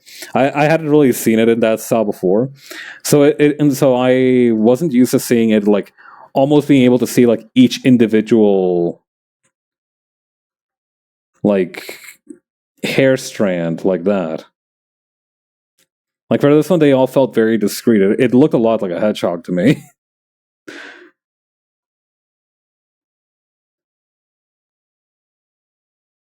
And because of that, I ended up trying to do hair like this for a little while, but it ends up being very heavy, right? Like it feels like there's a lot of detail that you have to put into. Like there's a lot of it's a lot of ink on the page at once. Maybe I should try to apply what I learned from drawing Ina and try to simplify the hairstyle a little bit, just to keep it light along with the other ones.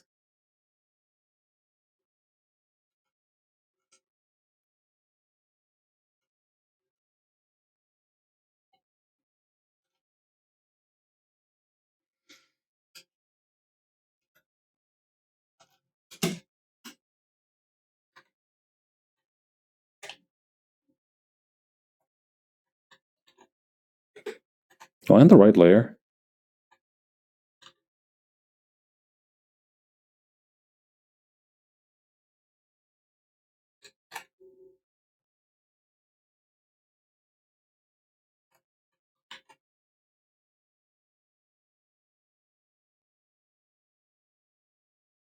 Hmm.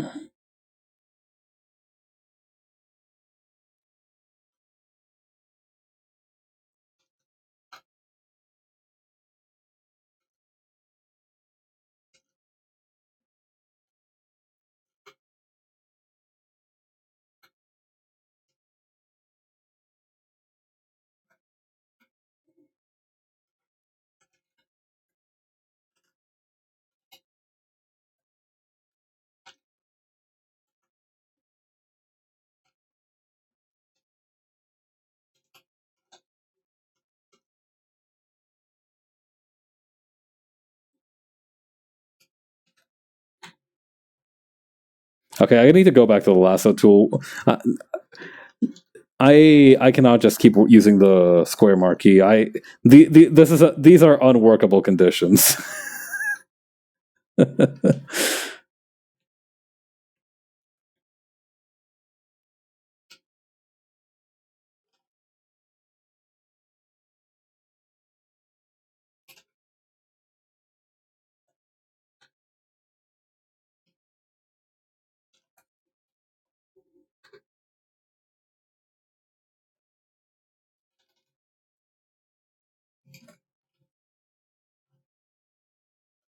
Okay, there we go. Huh. Come to think of it, those horns look like they're pressed pretty tight to the side of her head. You reckon how, like, if you had horns like that, you need to, like, almost like floss between them, between the space, between the horn and the hair, just to, like, get any oil out?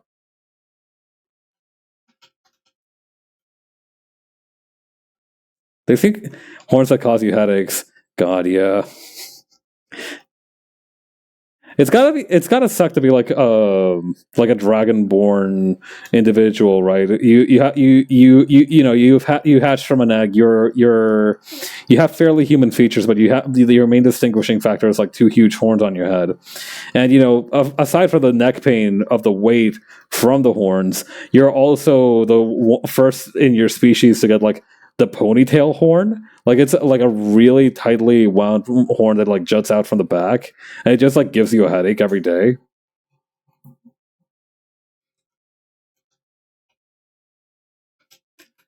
I reckon in that sort of society, being able to like modify your horns would be kind of like necessary, right? I don't know. In almost all kinds of mythologies, dragons are very prideful creatures. So I think they would be able to just more or less say, "Yeah, I'm gonna saw these. It's fucking me up. I'm just gonna remove these. Thanks, please, and thank you." The problem is, right, as a dragon, right, then that opens you up to criticism from your peers because, like, they're like, "Ah, look at no horns Andy over there, fucking." Does your head get cold there, bud? That kind of passive aggressive shit.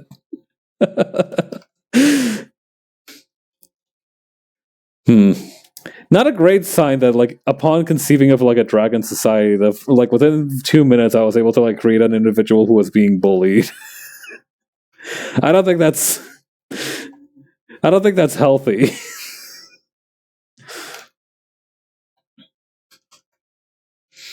Yeah, no. Dragon society is definitely fucked though. Like even if they don't have those kind of body image issues, or like they don't really give a fuck about body modification. You're just not going to be able to, like, the thing about living with like a bunch of immortal in like a society where everybody is expected to be immortal is that nobody's gonna move on. Nobody's gonna have a reason to move on from anything ever. like how occasionally you'll like mistype something in a group chat, and like your friends are gonna be like, check out the typo, and like it'll be a little bit of an ongoing bit where it'll be like, what's the grink there, that sort of shit. Dragon societies would have discourse about horde sizes, or if it's ethical to pay your minions. God, I remember reading this one web novel. I think it was called like Vancouver the Dragon or something, and it was exactly like that. Like that was like a bit in the novel is that like the niece of the dragon in the title was like kind of SJW dragon by dragon standards, and her whole thing was that she actually like wanted to pay her minions like a living wage, and she wanted to treat them nicely. And it was kind of fucked, but it was kind of funny too.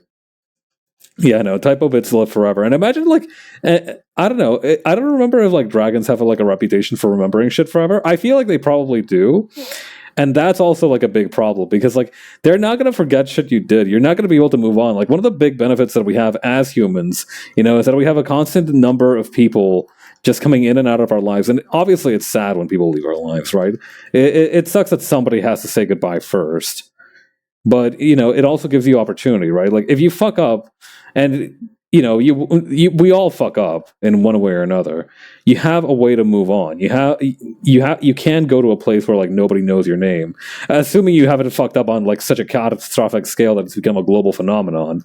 And even then, you just got to wait it out a few years, and then hopefully at least some people will not have been as aware of it or will have forgotten it, and you can live in peace to some extent.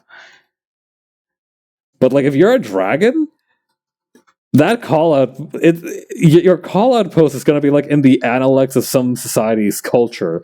Like one of your rivals is going to make a call out post, and it's going to be like the foundational. It's going to be like the fucking Declaration of Independence of a country. It's going to be fitted in there for some reason, and so everybody's going to like all of China is going to know that you like. I don't know, posted cringe on Maine on August on the 19th moon of August in the year of 2024. I could not live with that kind of pressure. I would shun Dragon Society if I was involved in that shit.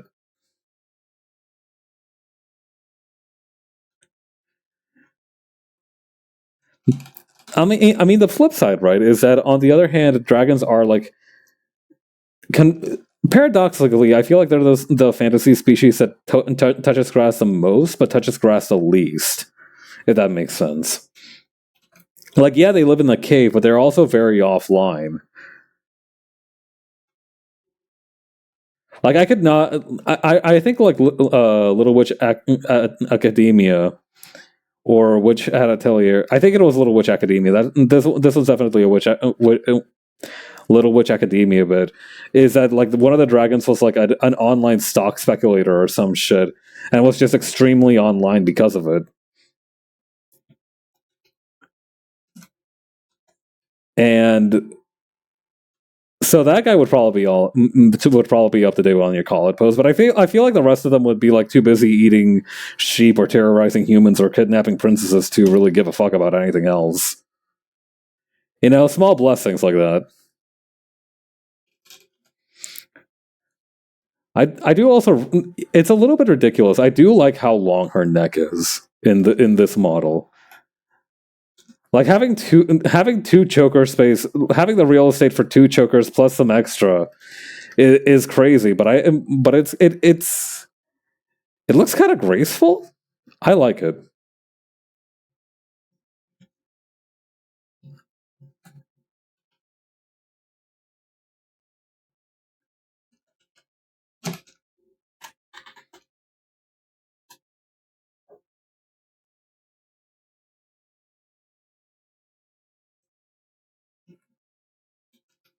Also, the big slappy back in the background. Can't forget that.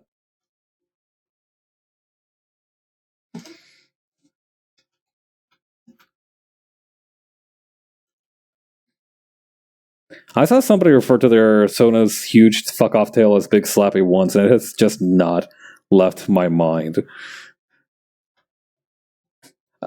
I don't know if it's because I got cooked on Arc Knights one time, but it's like it's hard to not like a huge fuck off tail.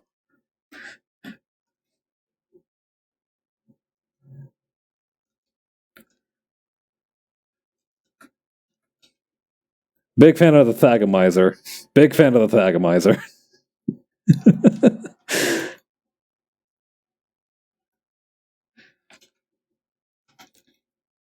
You can't go wrong with a fat tail.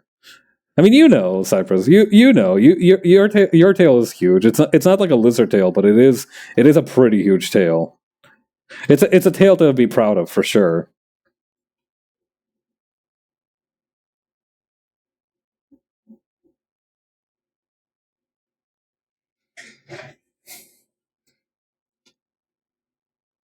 I've noticed recently that I sit a lot on my tailbone, so I probably can't be trusted with one. I'd probably also try to make it prehensile and shit. It's obstructive and made to cause problems. Yeah. No, definitely. If I had a tail, I would train that shit to be prehensile. I don't know if that's a thing you can. I don't know if you can train your tail to be prehensile. I'm sure that that's like a natural attribute, but I don't know. I feel like I could do it.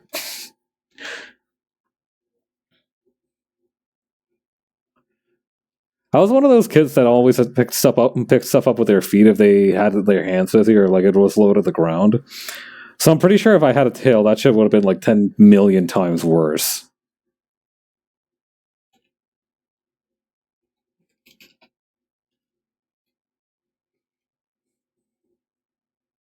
It would permit me new and unknown types of fidgeting. I by no means have a good poker face, so I wear my emotions very openly. But oh no, you would not. You would not. I could not play poker if I had a tail. No, sir.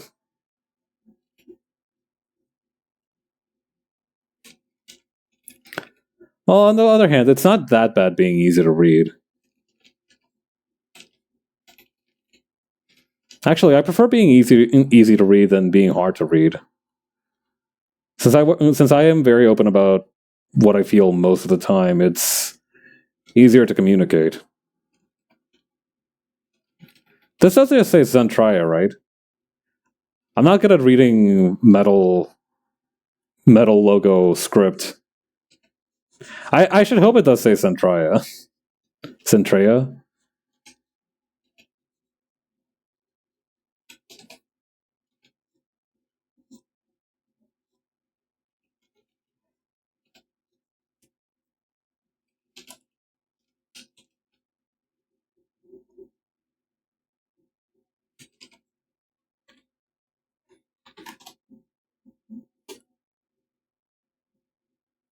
Hmm.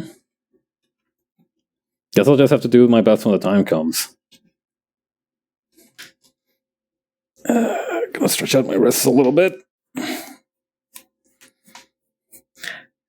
Oh yeah, I just noticed that this version here doesn't have the wings on. I wonder if it's fine to leave them out. I kind of want to draw them in. Okay, maybe just a little bit of wing as a treat. I think this is probably the last one I'm going to do for tonight, so I might as well.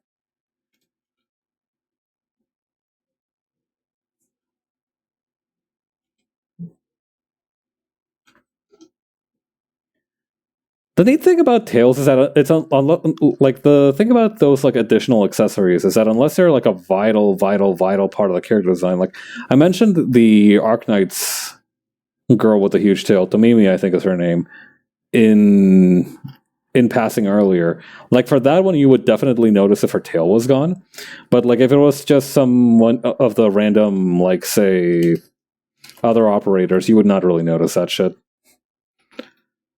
I think it's the same thing here. Like, obviously, she's gonna have wings, but unless it's like a vital, like it's like a unless it's like a, it's like the camera angle from the back. I don't think you'd really notice.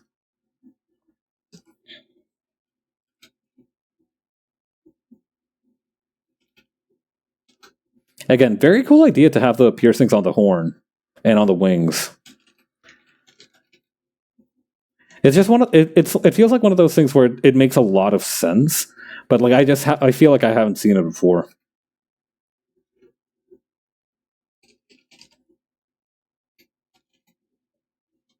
I'm actually surprised that the tail doesn't really have piercings.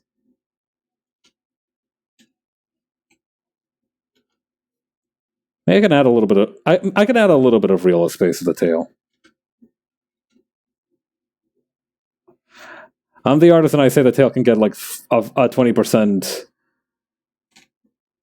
What do you call it? Like square footage increase?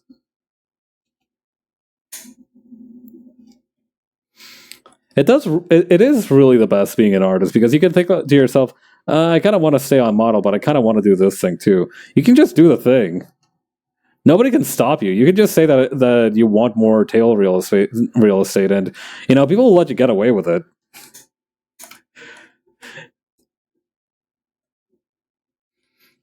If anything, rather than holding a grudge, I think they'd be rather happy about it. All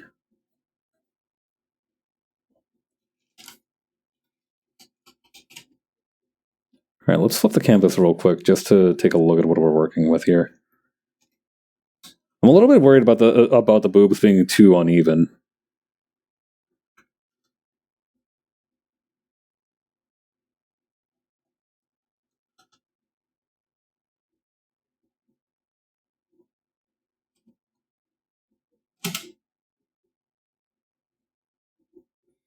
This is also why it's really good to have a sketch layer. You can futz around with the different parts of it in before you start committing to the bit and the real thing.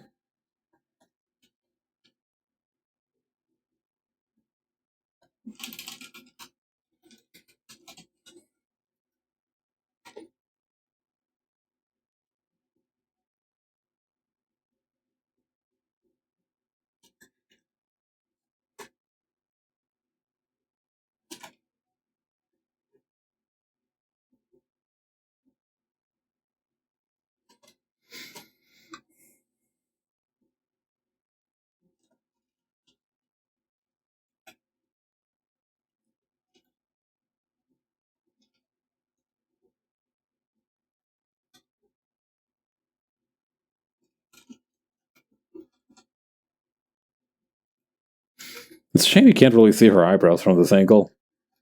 I think they're like right here.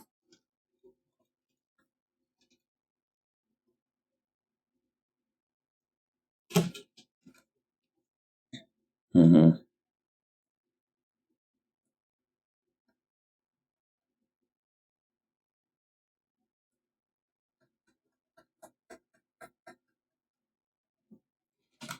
Yeah, there we go.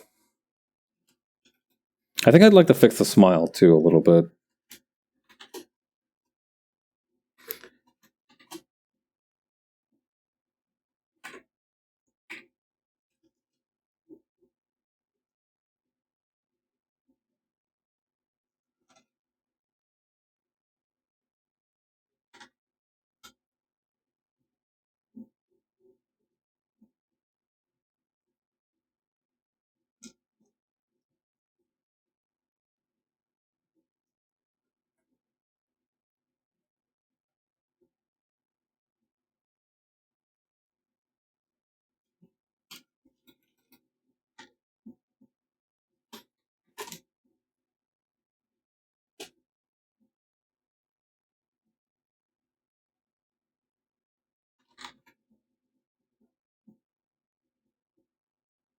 Does that seem right? Hmm. There's always the risk of overhandling it. Let's go with this.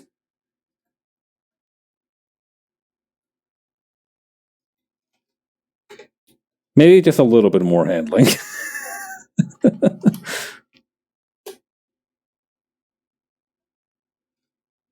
I don't know. Putting it too high up makes it feel like it's like a forced smile, which is a problem.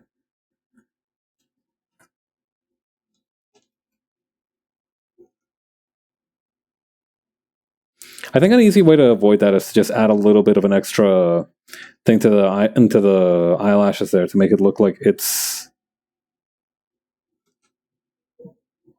more of a natural smile. Yeah, I think that'll work. Okay, let's move on to the proper line art.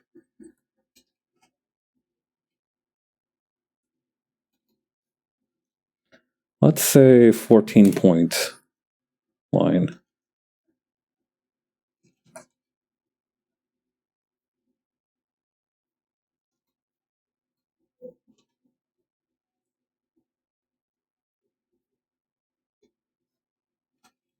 Let me actually keep the reference up here too while I'm at it.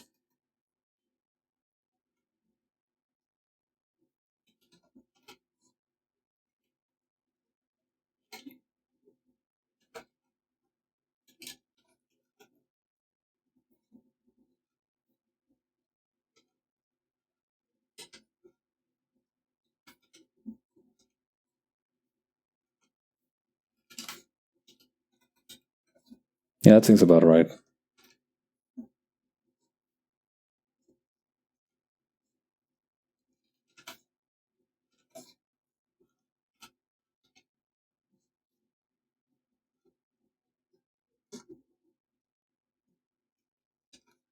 Okay, very good. Now let's flip it sideways to make the other one.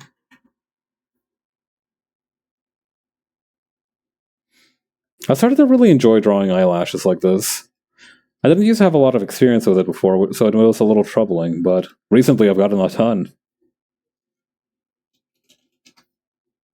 Hang on, can I just like...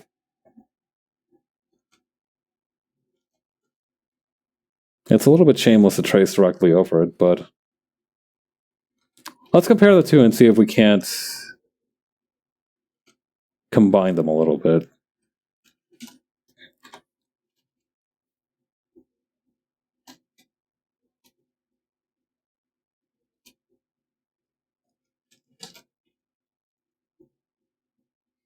Yeah, no, I like mine better. Well, it was a little half-assed, but, well, whatever.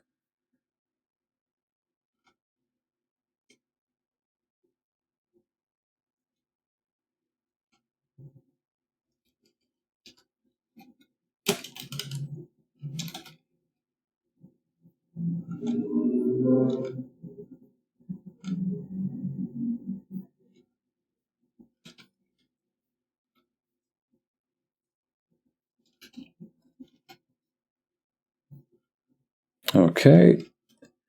Next up, we are going to go over here. Oh, yeah.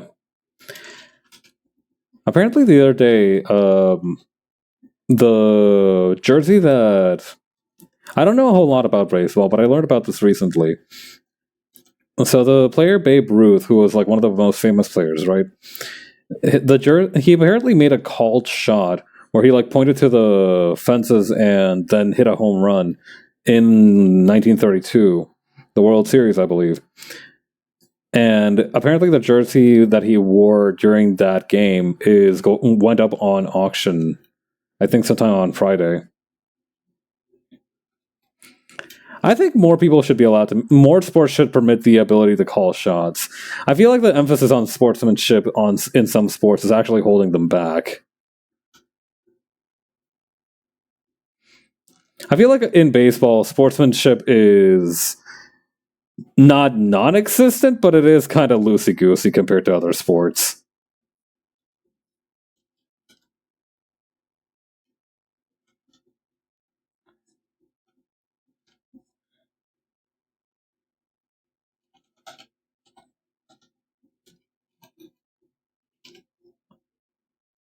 It, hmm. I actually got some more experience with baseball before I say stuff like that, though. I feel like I've heard a lot of wild stories about baseball games, so maybe that's also like a sample size issue. Like, so, for example, there was an event called the 10-cent beer night, which is exactly what it sounds like, where a sports stadium sold a cup of beer for 10 cents. And this had predictably bad results, in that everybody got immediately shit-faced and there was basically a riot.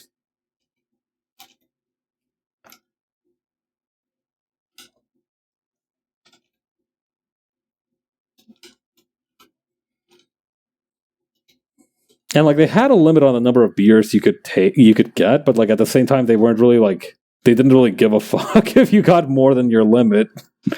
Like they weren't like keeping track of you. This was before like any technology was available whatsoever. And you could also just like get somebody else to buy some for you and then bring them back. So the per capita beer count was actually a lot higher than the limit. I mean, that's always the case, but in this case, it was particularly egregious.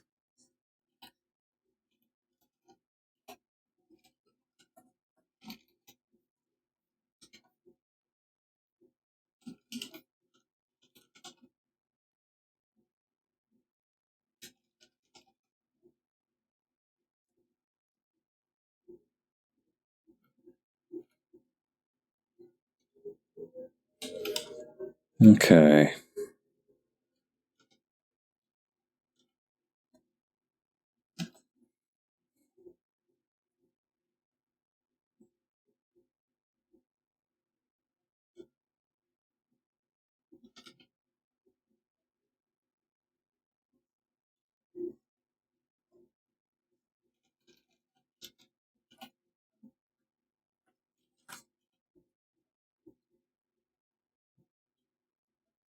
She looks so peaceful, zenned out. Nice one. Yeah, I don't know. I really like this expression precisely because, like you said, it looked very peaceful.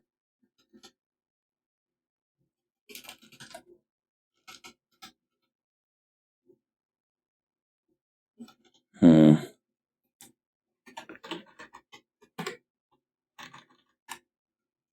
Let me try doing something real quick. I'm going to try and move this middle bang a little bit to the left.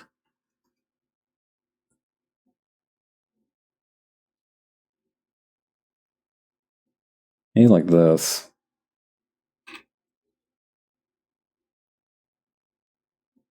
But yeah, it really is a peaceful expression.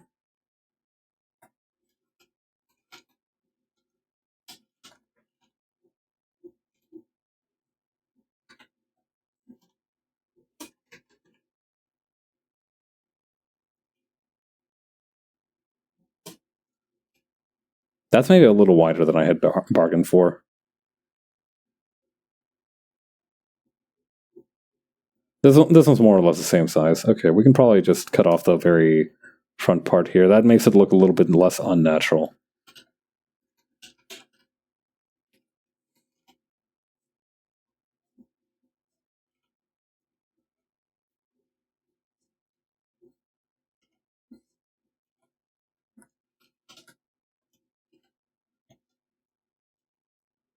Mm.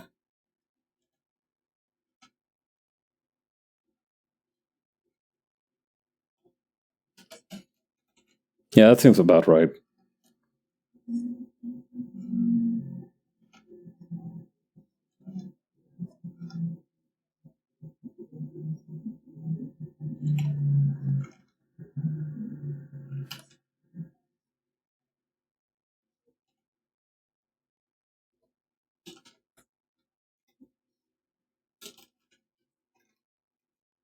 Okay, and then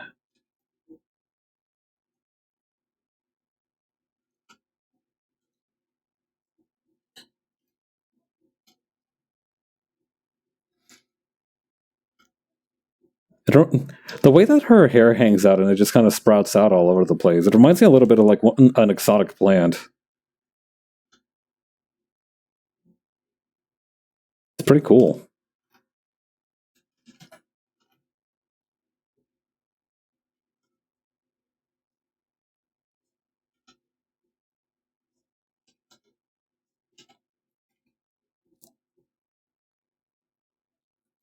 Got it. I remember being a kid and finding out the first time about like corpse flowers, right? If you've never heard of what a corpse flower is, it's like this really huge, very rarely blooming plant that, as its name implies, smells like corpses. And it's very cool looking. Hang on, like let me see if I can find a picture of it. It's been a while since I took a look at it. Yeah, it's fucking huge too. I don't know. I feel like if I saw like one of these things hanging out in the middle of nowhere and it just smelled like a dead body, I would be a little bit scared. I would take that as an ill omen. It's also called the Titan Arum. The flower blooms infrequently and only for a short period, but it gives off a powerful scent to help attract pollinators quickly and effectively. The strong odor it emits resembles that of rotting flesh. Hence, it is characterized as a carrion flower, and it is also known as a corpse flower. It is also not the only one of its kind. There are other flowers in the carrion flower, what do you call it, like classification?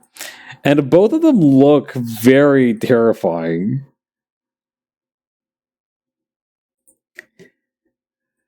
Like, did you have to get the one picture of these where there was like a eye on it?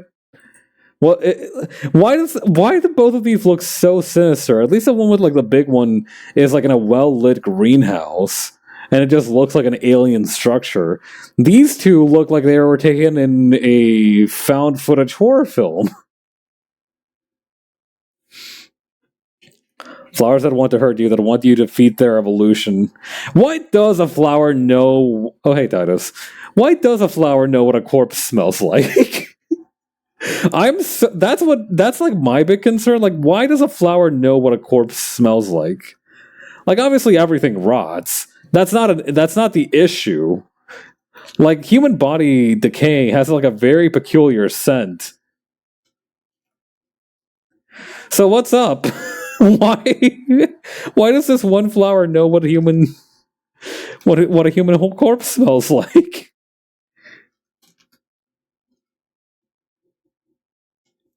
I just think we should be a little bit more worried about that. That's all.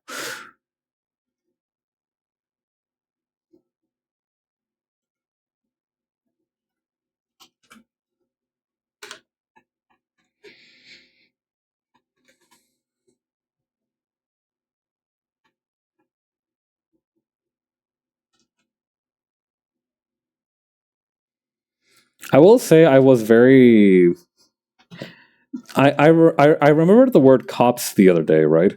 Which is a word for like what? Okay, it's like COPSE. It's like corpse without the R, and it means like a small gathering of like shrubs or trees.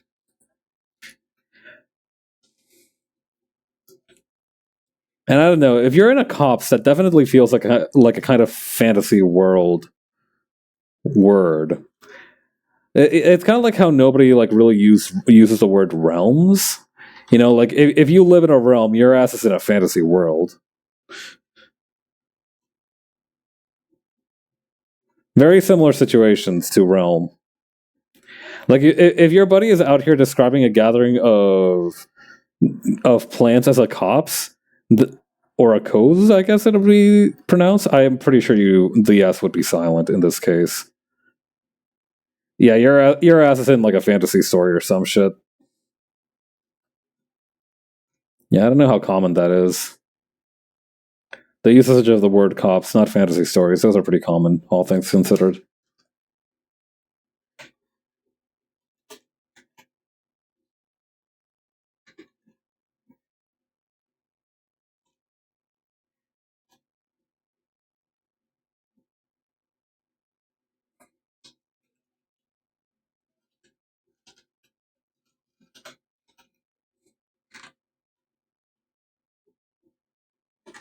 Okay, grab these.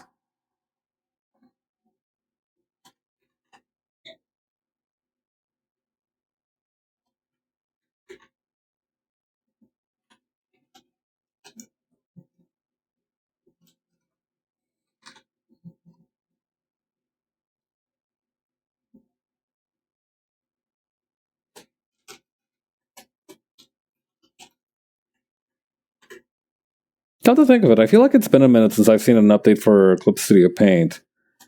Like I know those guys have probably updated at some point, but I feel like they haven't announced anything that's like particularly interesting to me personally. That's good though. It removes some of the pressure to try and grab the update pass. There's only been a couple of things that have made me like straight up go, "Oh, I need that," out of these update passes. So I think I can bear with the system for a little longer.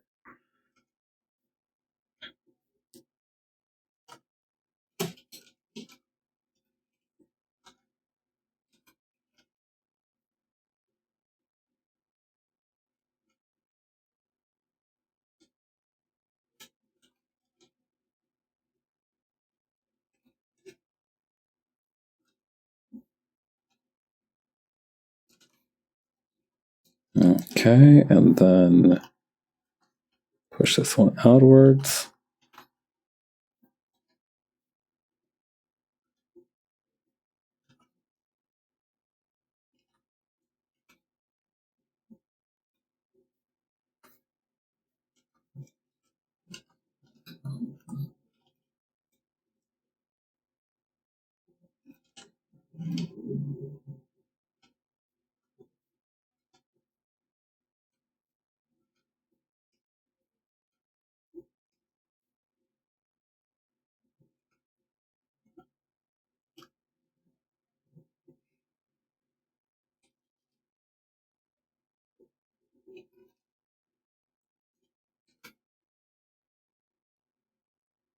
Not sure if I should include the eyebrows.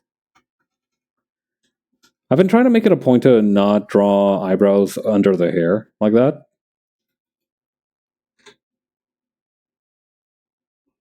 But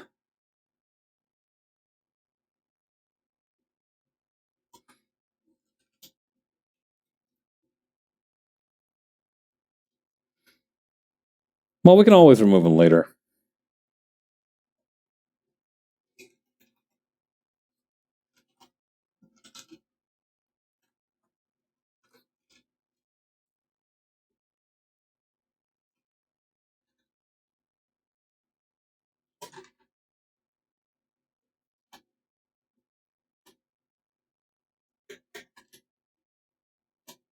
Okay, and then that's going to come in like this.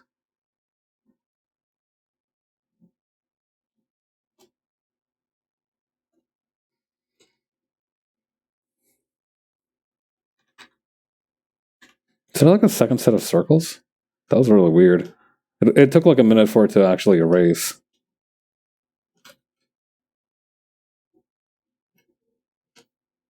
Well, whatever. The one thing that I'm not sure about how to approach is the chain.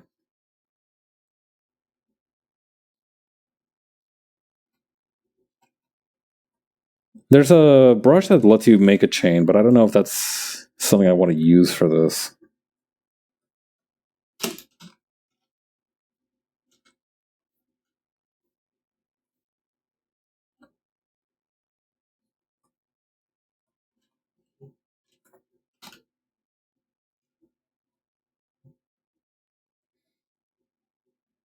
Let's give it a shot and see how it goes.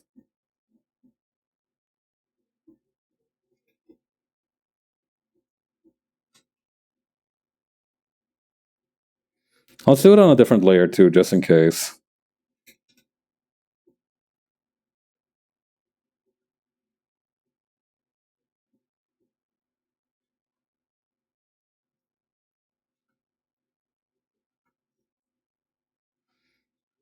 Yeah, this should also be a vector layer. That might not be a bad idea.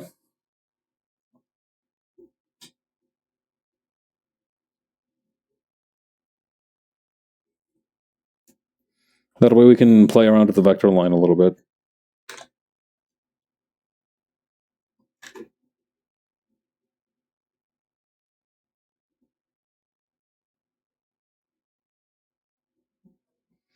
I wish there was a way to make the lines on the outside of the chain thicker.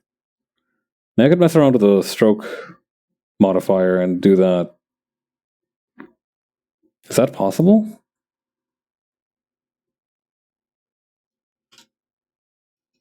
I mean, close enough. Let's see what happens if we mess around a little bit with the size of the brush. Because they're a little bit on the bigger side. You know, not exactly big, but like it's not like a Flavor Flav kind of situation just yet, but they are on the thicker side, those chains.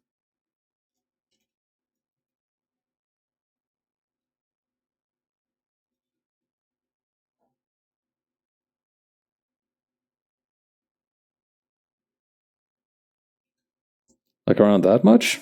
About that much.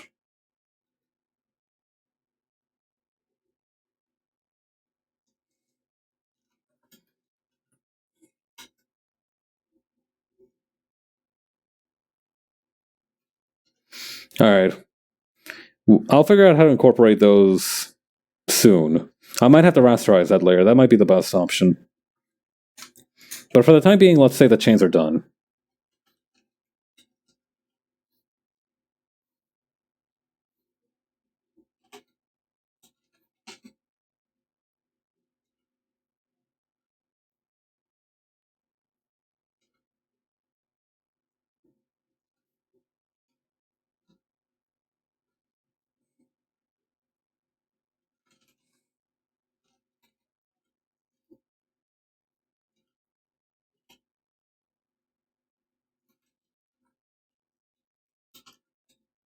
I get the other picture reference real quick.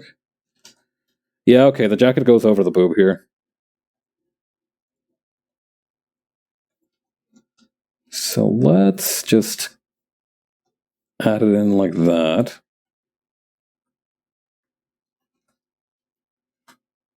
How about for the left one?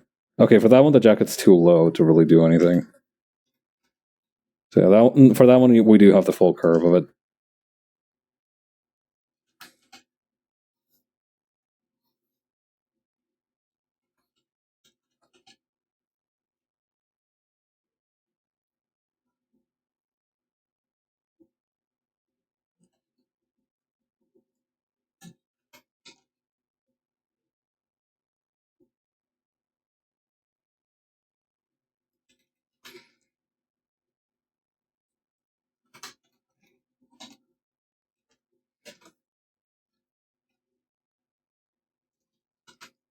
Okay, and then that's going to come in like this.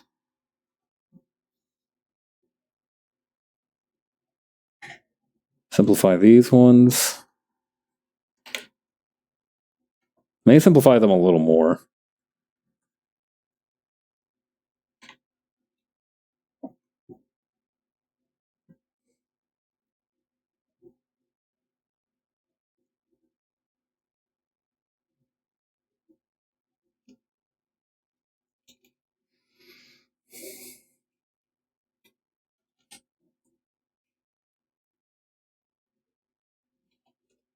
Yeah, that seems to have worked out pretty well.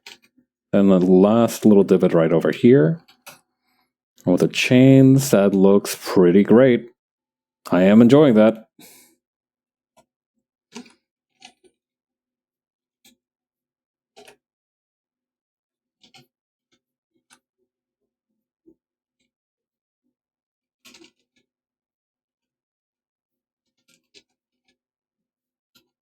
I'm also going to need to figure out the zipper texture.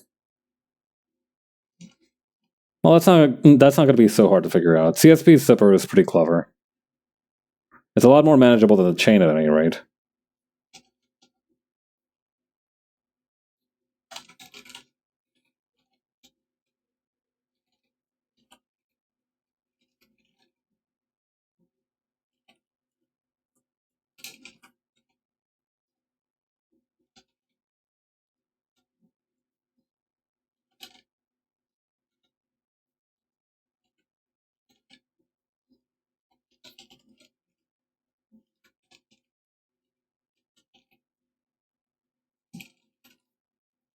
Okay, then over here.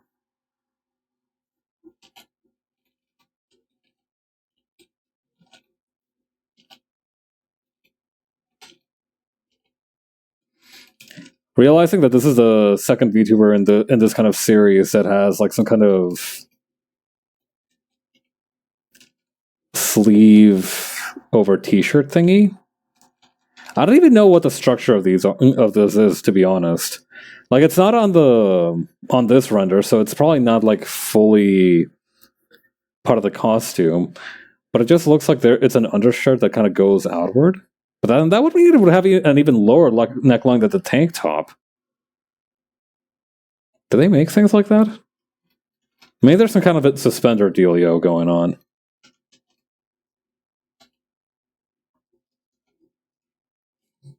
Don't worry about if any VTuber's outfit works. Yeah, you're right. I'm kind of arguing with the thin air on that one.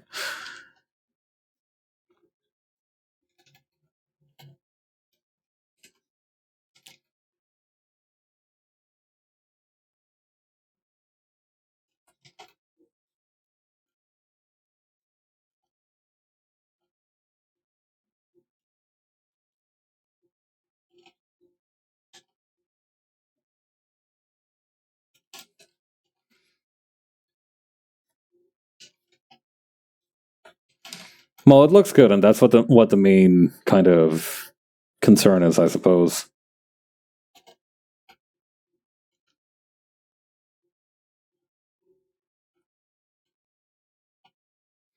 Still, it's always more satisfying when an outfit makes sense.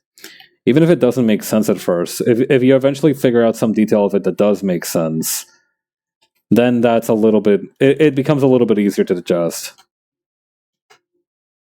Like Chopper's new hat in One Piece, right? For years, I was wondering, like, wait, did the little guy change his hat or something? But it turns out that it's just like, hang on.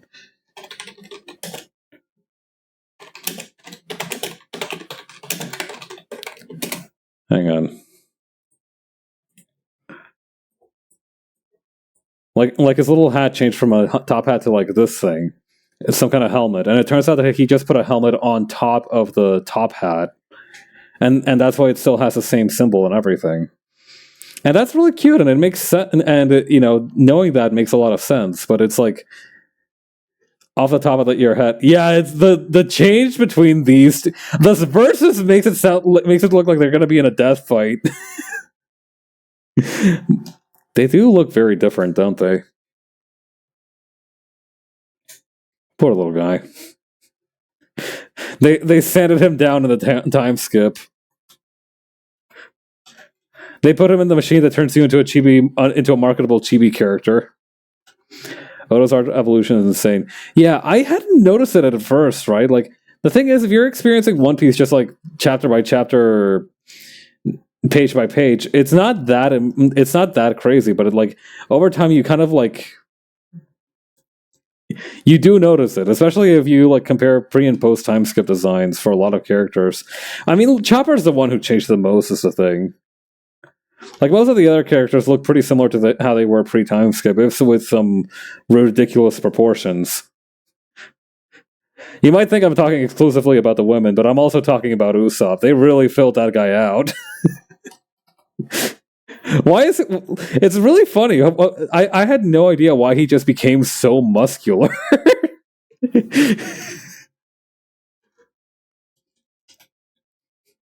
Those last couple of years of puberty for him really hit like a truck. Bro started hitting the gym.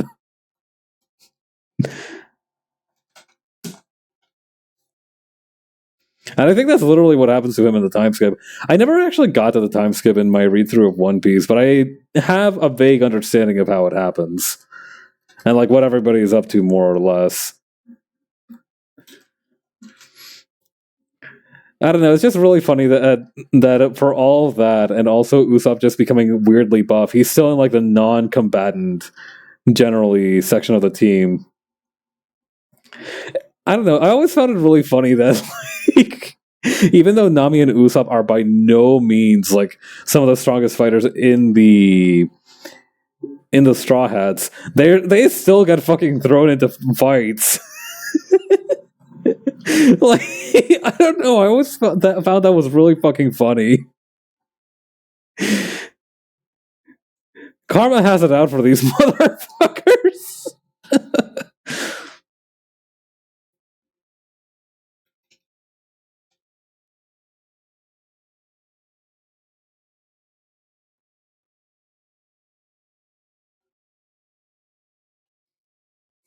Like particularly during like Alabasta, the whole kind of like Vivi saga, like they just kept getting fucking thrown in the pit.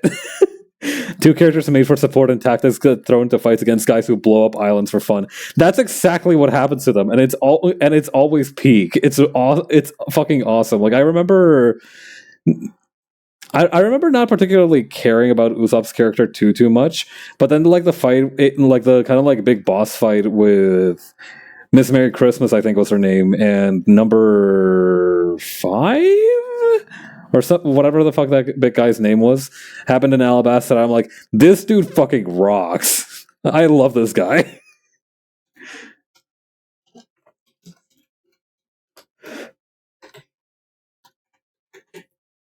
I've gained a much better I think like if I started my read through again, I would like him off the bat a lot more, because I've gained a sort of appreciation for characters who are very sassy about their predicaments, particularly like because when I was young, right, you know, younger Pabs was like, fuck yeah, meathead shonen moments, and like he was like, but Usopp's not very fun to watch fighting. It's not very entertaining.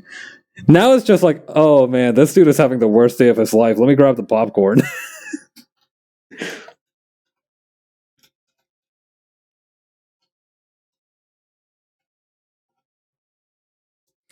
Big 180 on my taste in fictional characters. Big 180. I'll never forget the day that Corgi told me that I feel like I would, and I enjoy media where it's like the worst day of a dude's life. You know, parentheses comical, and I felt like read to filth a little bit. They really got my ass good with that one.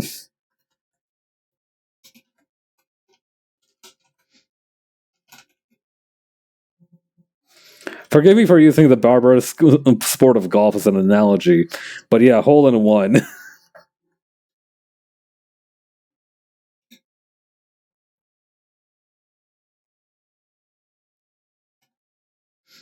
I don't know. I think if anybody deserves to whine about their circumstances, it's probably Nami and Usopp.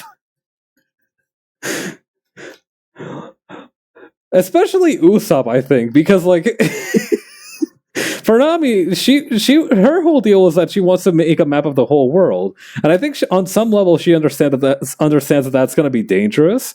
Maybe not like you're going to need to fucking fight dangerous, but she understood to some extent that there were dangers. Usopp was out here like wanting to just adventure and see the world, and maybe possibly get in touch with his dad. He had no idea that shit was coming. How could he have known? How could he have known? Yeah, literally, they're the navigator and the marksman. They're the two people who have like the least amount of business being off the ship. Except maybe Frankie. He's supposed to be the shipwright, but that guy's got his own set of fucking weird shit to do. He's a cyborg. He can do whatever.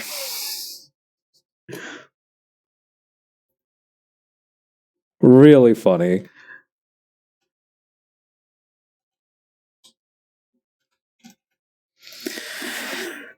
One Piece is so good.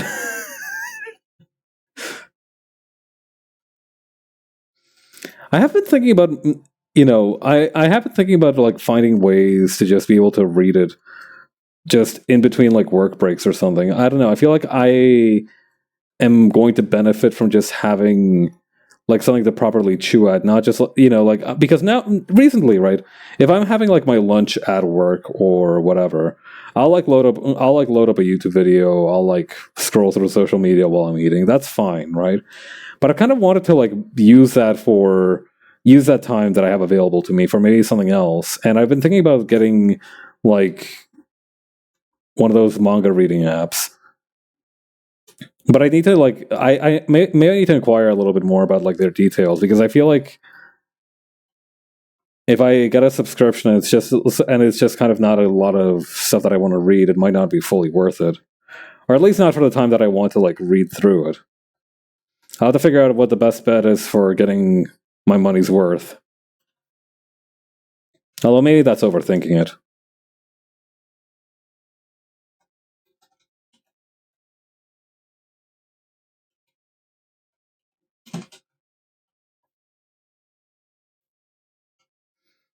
But yeah, I'd really rather not have to go. Like if I'm just at my office and I'm just eating lunch, I'd really rather not have to load up a website that's like very obviously shady and has like hot milfs in your area ads playing all over the place while I'm reading. I feel like that might be suboptimal for my career. Well, maybe that's just my own prejudice.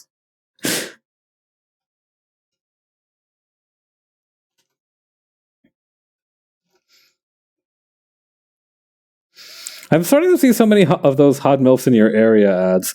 I'm wondering if they might actually not be fully true. If there are this many hot milfs, I feel like I would have seen more of them out and about.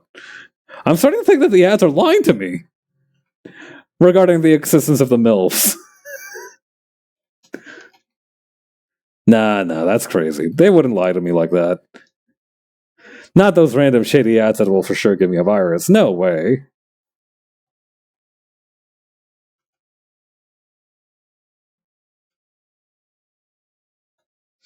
Move out of my way, Rice Boy. I'm about to get it.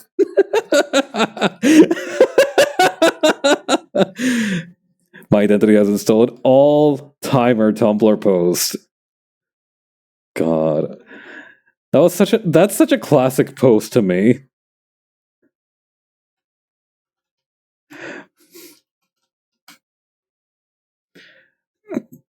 God, am I glad I'm not doing much more of the sweater? If I had to render all this in just a sketch, I might actually be a little bit cooked.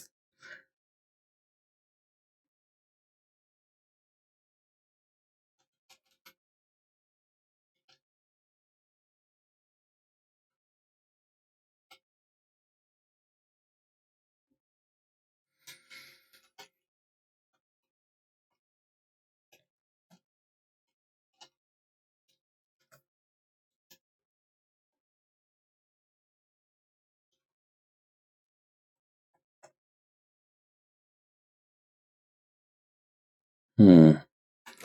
Let me see something real quick.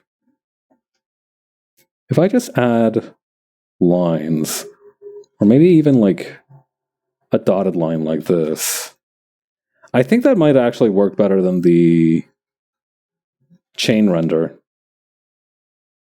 for the purposes of this sketch.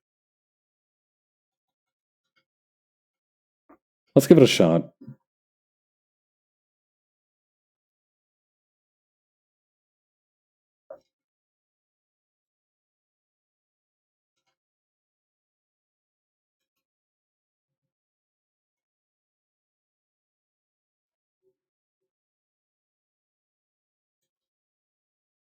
Maybe not.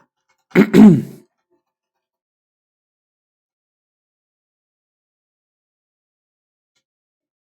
about this?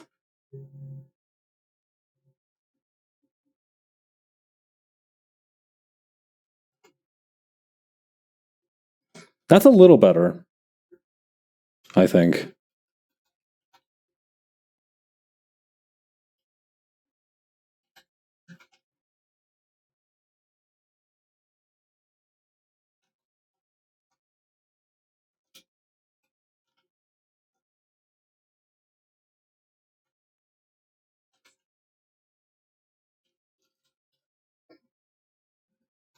Weirdly enough, that looks a little bit like the chain render, but you know what? I'll take it. Let's do that. It's a little bit more work, but hell, why not?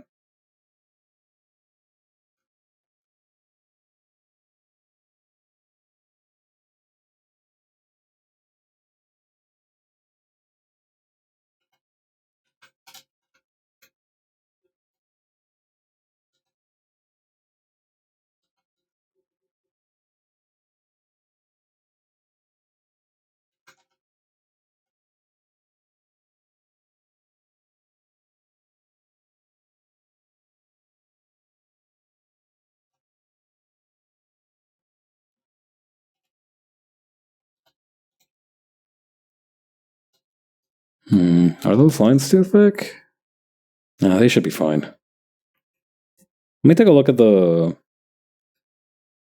maybe a little bit... Yeah, there we go. Also, they're supposed to be hanging on the underside of them, but on the underside... Can I... Would it be possible for me to, like, slightly redirect that?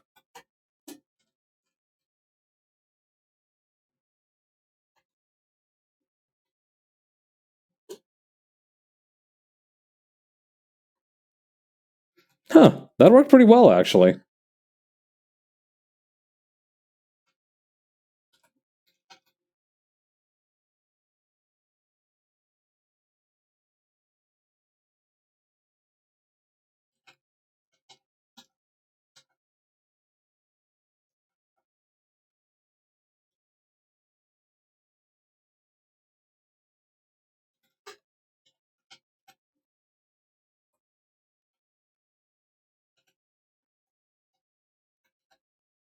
Okay.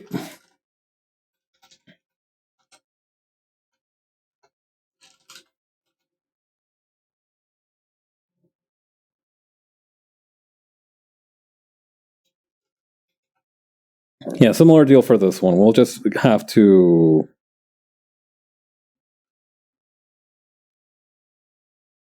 reallocate a little bit. Oh yeah. Recently I learned that one of the VTubers I follow on Twitter, this lady called Jenny, she apparently knows about like PJack posts from Tumblr. Although I'm not sure, that it brought me to doubt whether PJack was like a Tumblr exclusive phenomenon. I don't know if PJack is on Twitter. What? You good?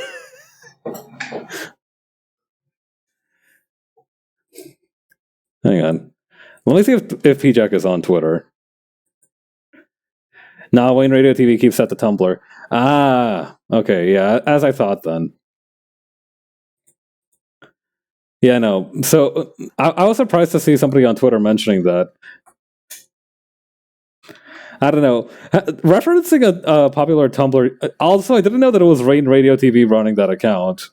I knew that they were related to the Wayner, but I had no idea it was the same dude.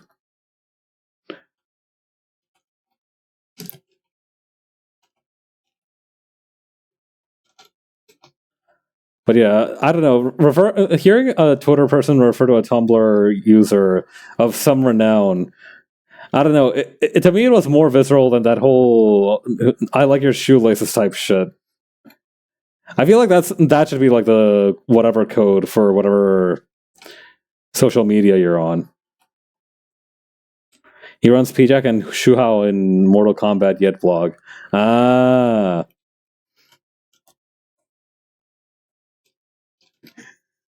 God, I remember the one who Shuhao post that I will never forget is like somebody being like, on a scale of 1 to 10, Shuhao, on a scale of 1 to 10, how much is your pain? And he was like, oh, don't you go worrying about old Hu Shao. I wouldn't want to go anybody worrying about little old me. But it is a 10. That will crack me the fuck up.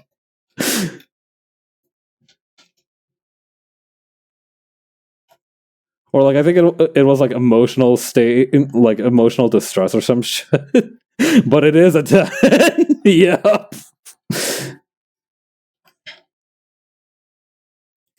But yeah, I was not aware Wayne had his fingers in that many pies. That's impressive. Prodigal type of posting. I think the other one that I really like is the one where it's like my dog before and after. Yep, he's mustard gravy. This is like the fifth dog PNG you've done something with, man. Special stray. I buy them in bulk.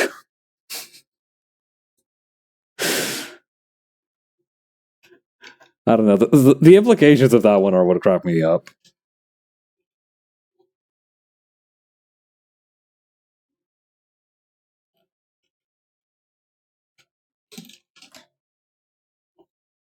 Hmm.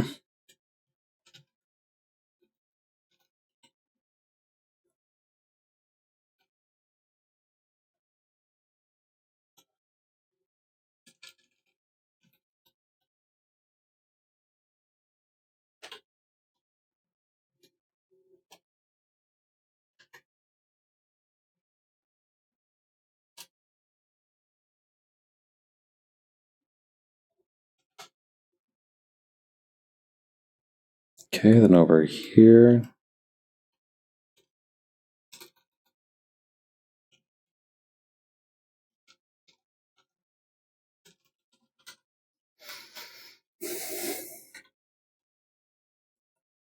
I wonder if I might be able to just kind of reach over and. Oh yeah, now this is efficient. Link by link, block by block.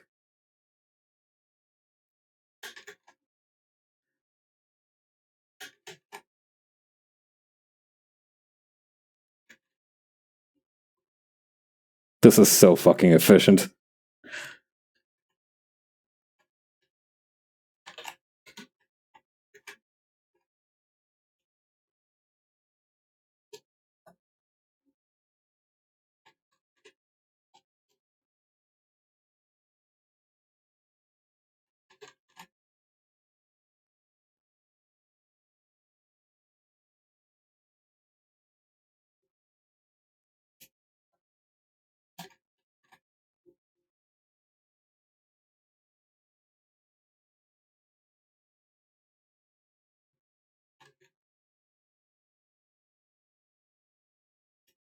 All right, we gotta keep going.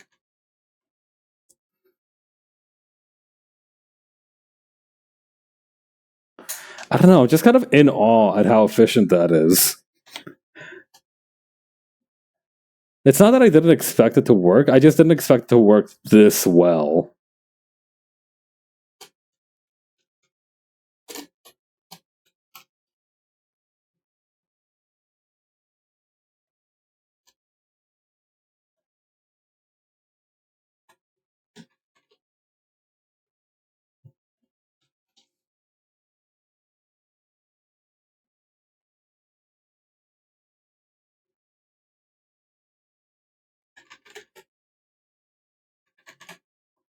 Probably should have done this from the start. Oh well, live and learn.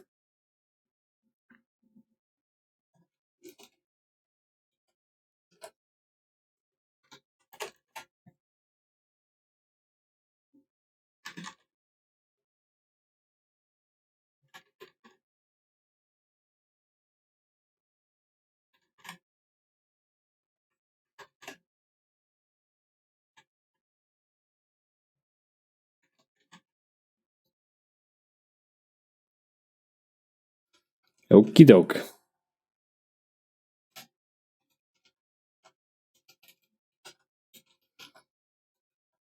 That went a lot better than I expected.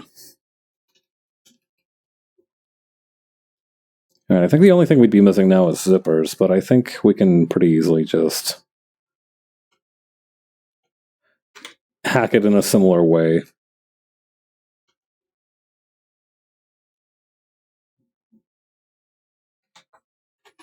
Yeah, 2 at a time seems like the best outcome. We might be able to swing a few more if it's like a long expanse like this one. But yeah, 2 at a time seems like the most efficient way to tackle this. Just like stairs.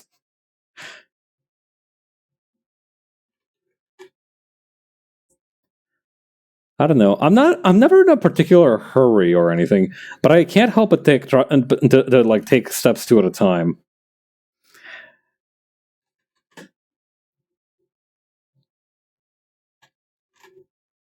Like I hustle a lot. I hustle and bustle a lot for somebody who isn't actually that busy most of the time.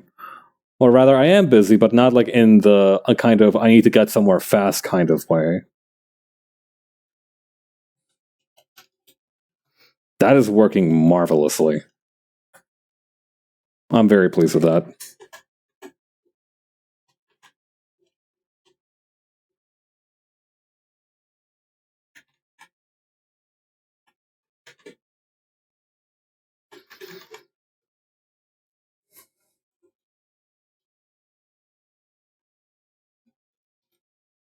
Let's see here.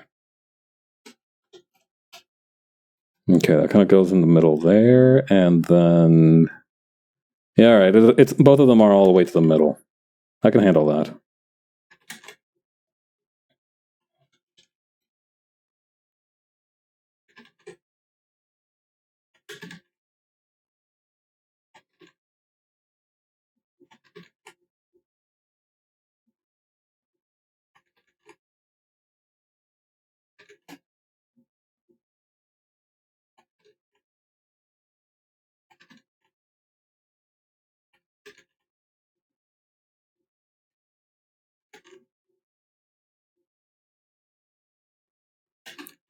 Okay, that's going to kind of tuck in like that. We can have a special one right here.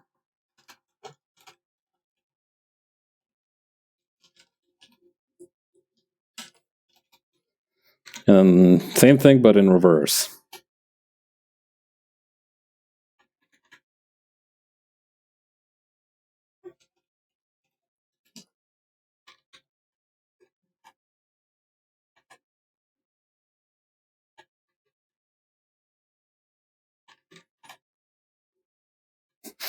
God, the only P-Jack post that I remember is where Wayne is like posed up with like one of the Tekken stand cutouts, and he's like representing the hopes and dreams of P-Jack Nation, and I think P-Jack itself also replied like friggin'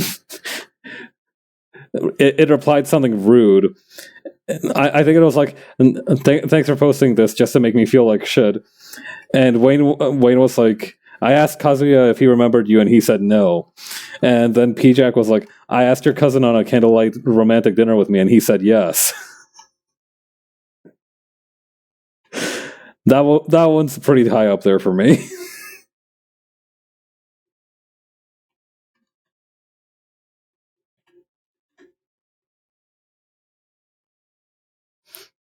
I think in the same post he mentioned, I think P-Jack said something about like the new boiling water technique. I remember the boiling water technique being a thing in the P-Jack lore.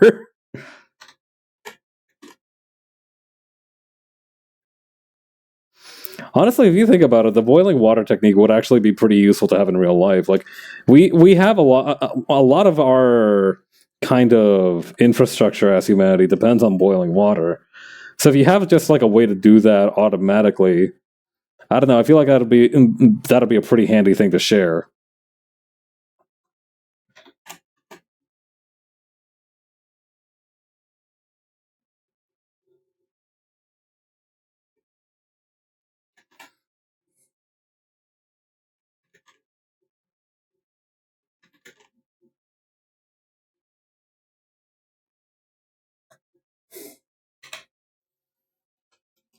Yeah, that's good. All right, now we gotta paint her.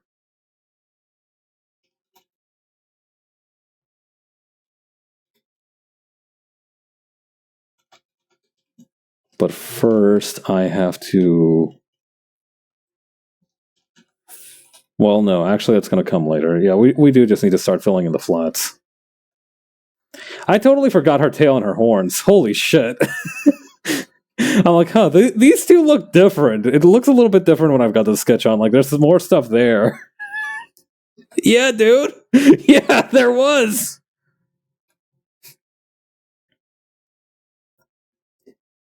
I was wondering, like, why there was so much negative space right here. That's where the tail goes.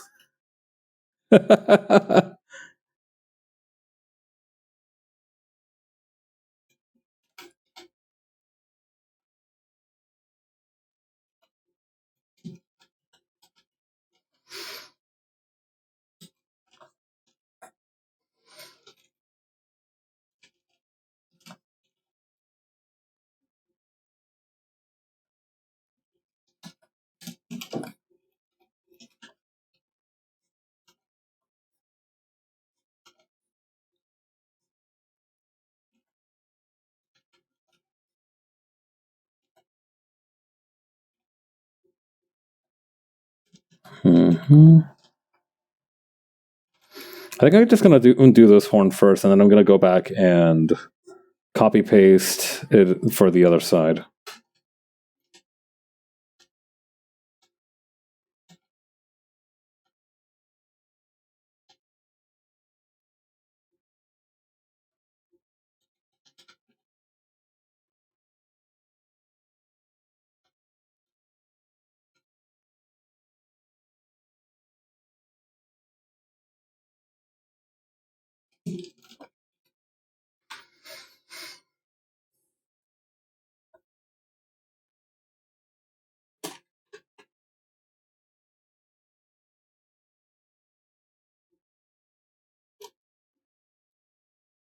That worked pretty well.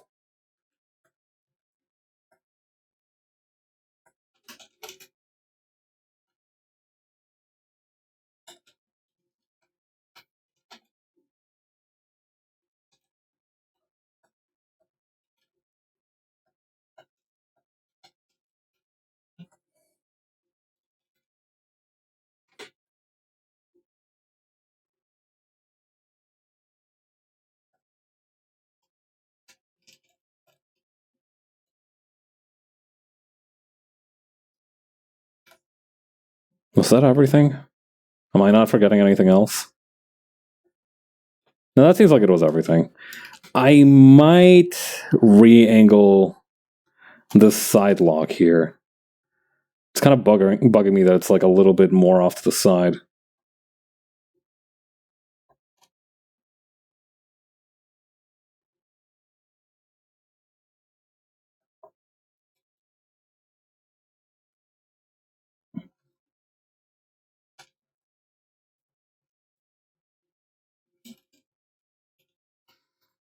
Oh, what a mess.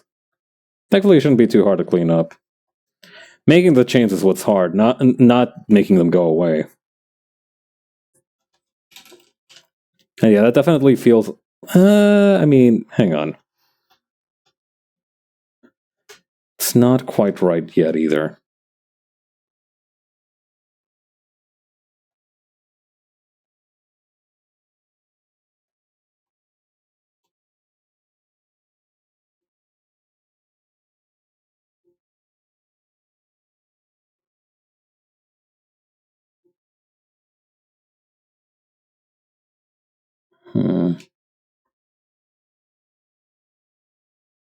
me get the reference images in here.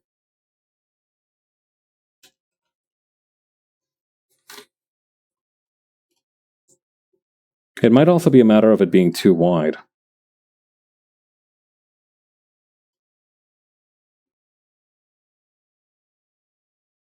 Yeah, no, it kind of just hangs around here in terms of length.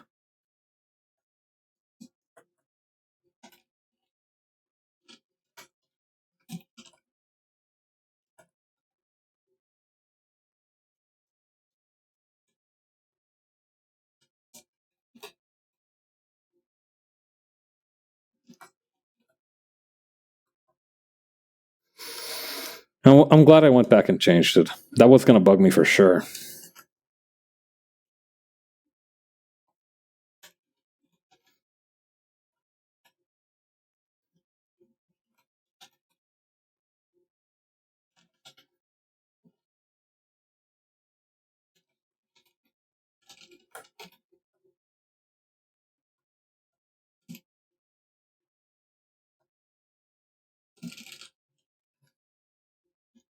I might remove the. I mean, I'll have to figure out what I want to do with those scales. But yeah, I think we're ready to move on to coloring. So let's do that.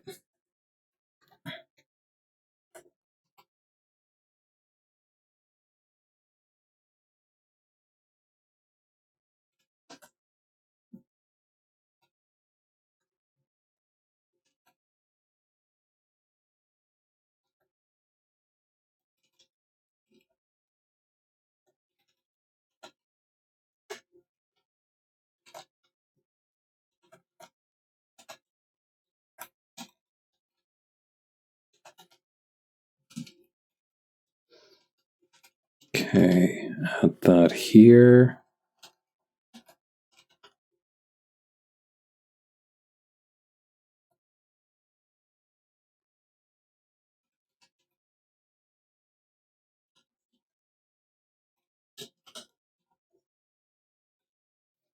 Little stray pixel of pen here, but that's fine. Nothing we can't figure out. Okay, once again, I've put it on the same layer as the reference image, so I'm going to need to fix that real quick.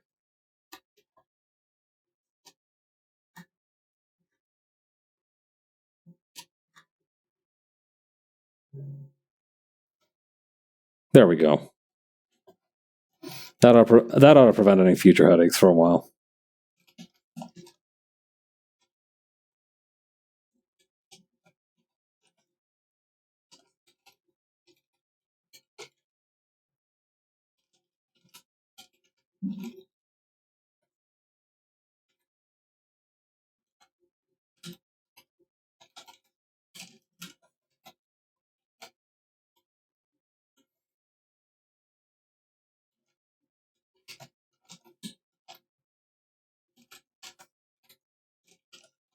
Okay, let's use the Milli Pen to just fill in these little gaps here and there.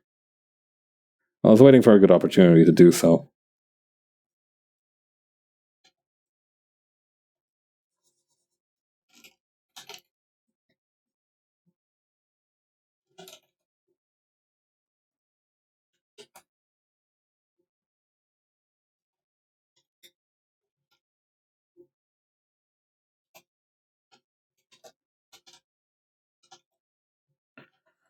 We do need to go back in and add the separation for the chokers.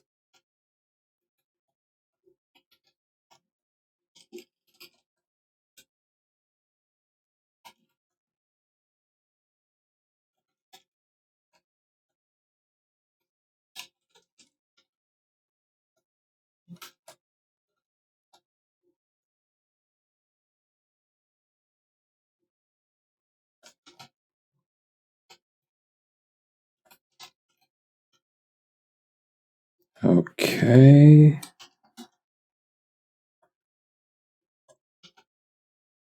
Add an extra line here because we missed it.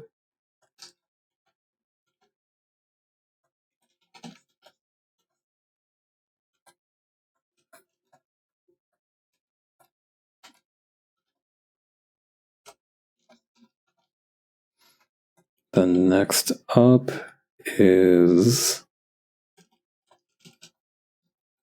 Right, the actual color of the metal. It seems to be like a darker metal, so it might actually be a little bit difficult to figure out what kind of color it should have. Like, my first instinct is to give it the same color as the mesh on the shirt. What I could do, and this does occur to me just now. Hang on.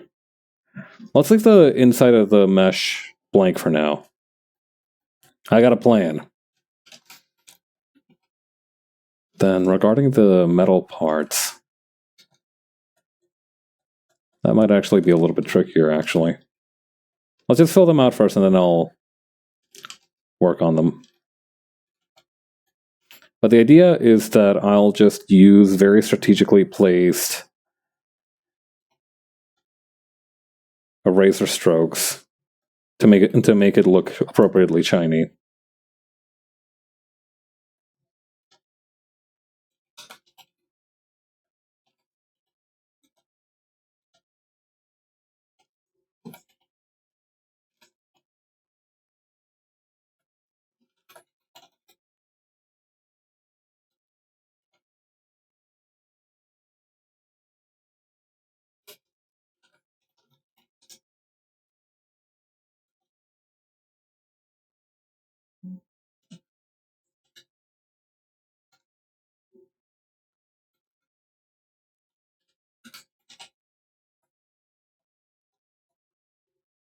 It's not the cleanest work, but it'll do for the kind of level of detail we're going for. And it does look pretty nice. Yeah, that's true. Whether it's clean or not doesn't really matter. It just has to look nice. I could even do a little bit for the middle of the choker here.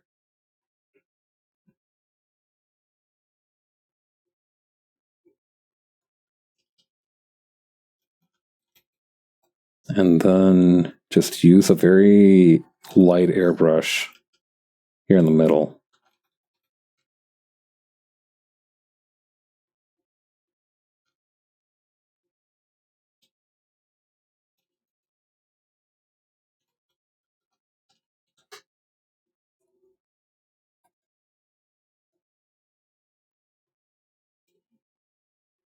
Is that too much?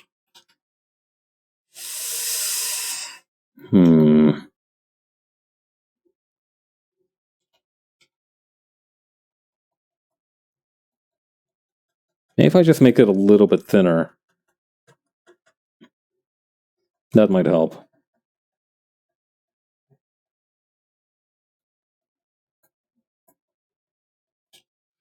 Yeah, I think that helped a bit.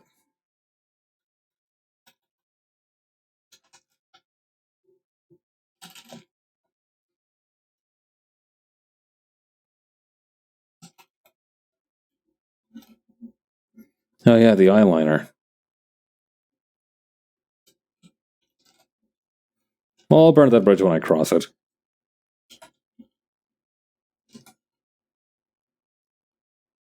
Well, I might as well cross it now, though. While I'm up here.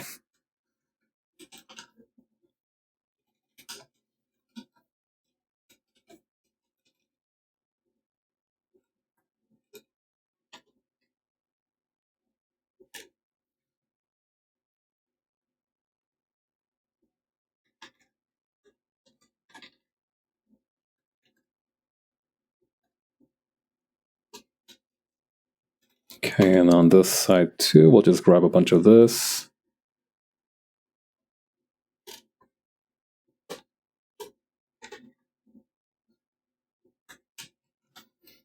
How far does the eyeliner extend for her? Pretty far, right? Seems that way.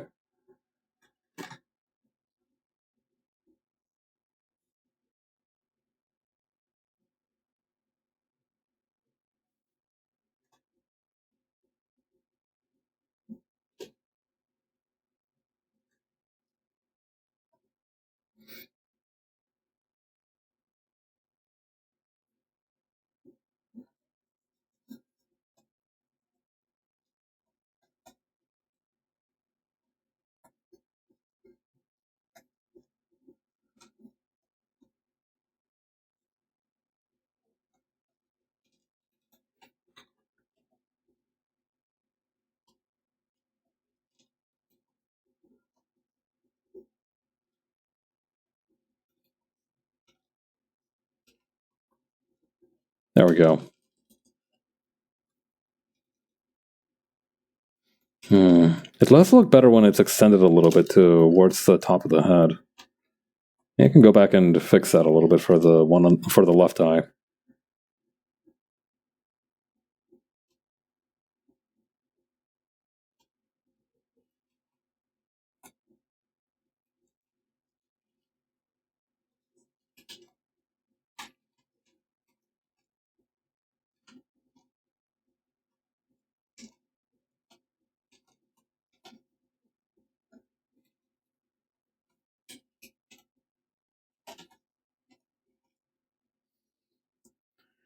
Okie dokie. Now let's blend that together. Just so it looks a little bit more natural. Or I guess blur that together. Hey.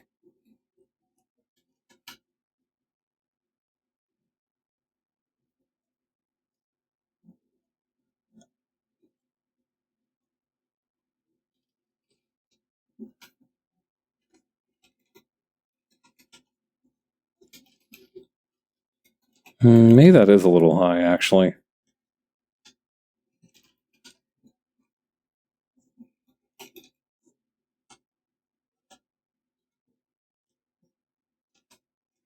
I feel conflicted. On the one hand, I like how it looks now, but on the other hand, it doesn't really make sense that you would go so high up with your eyeliner either. It might also look better if I pare it down a little. Alright, let's do that.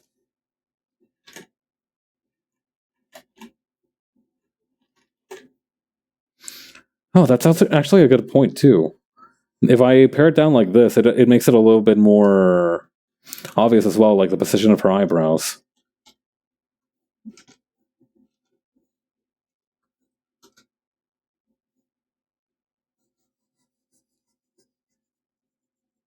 That could be pretty valuable.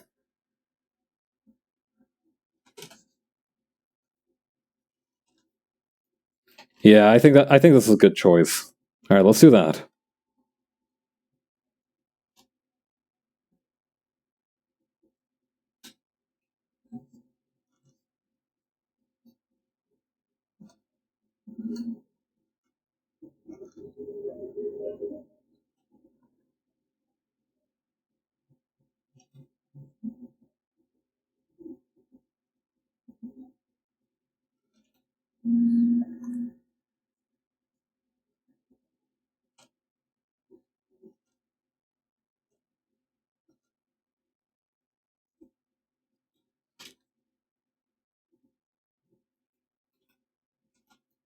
The only issue with the eyeliner is that it's very difficult to get it a little bit higher than it was before.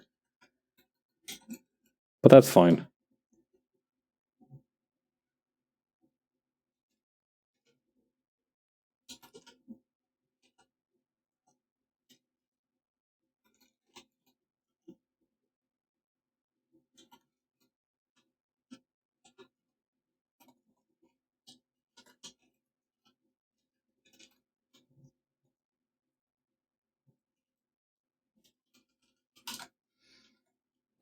That works. I'll take it for now. The mouth is still bothering me a little bit, oddly enough. Maybe if I make it less wide.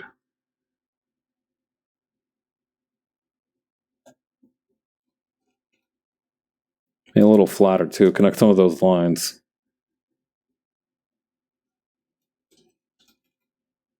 Yeah, I think connecting the lines will be the key.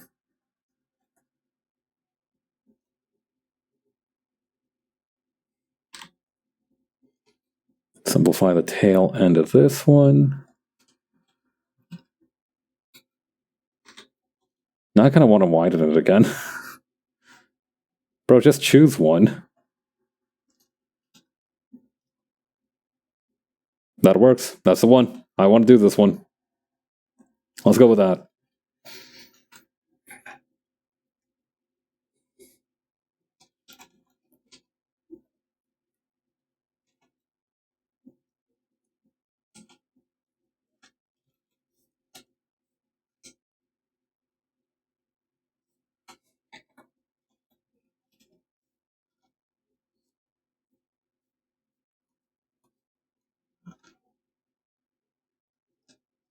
Oh shoot, the line on this would actually be a little bit different, wouldn't it? It'd be a little bit more like this.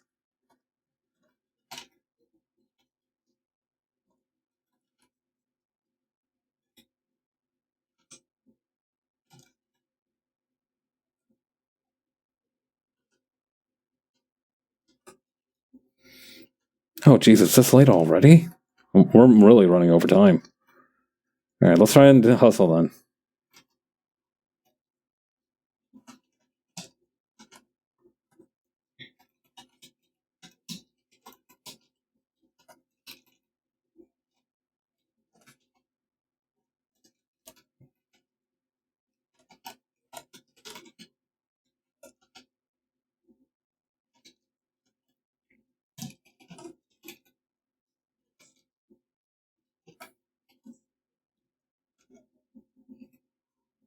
Okay.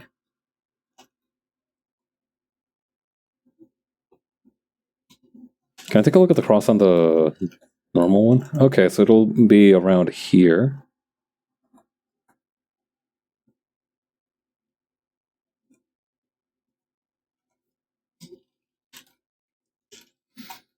This method is working a lot better than I thought it would, so I'm happy about that.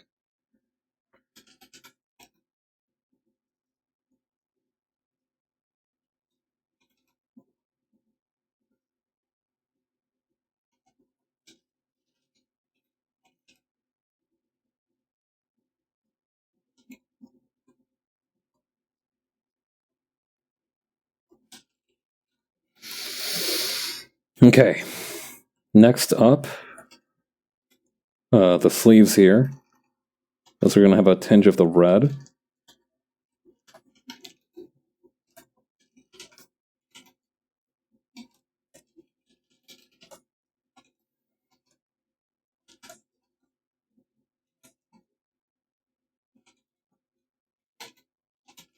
Wait, does the rest of the sweater also have? Okay, yeah, that's also like a darker metal. Okay, we'll do that then. That shouldn't take too long.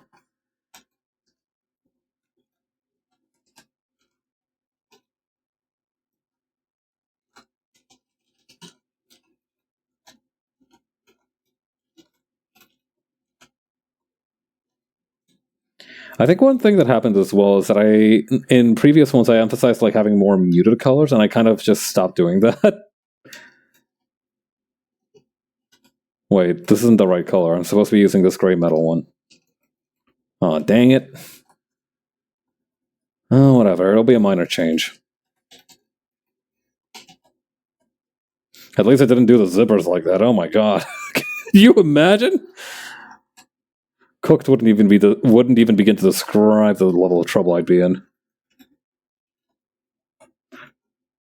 I'd have been burnt.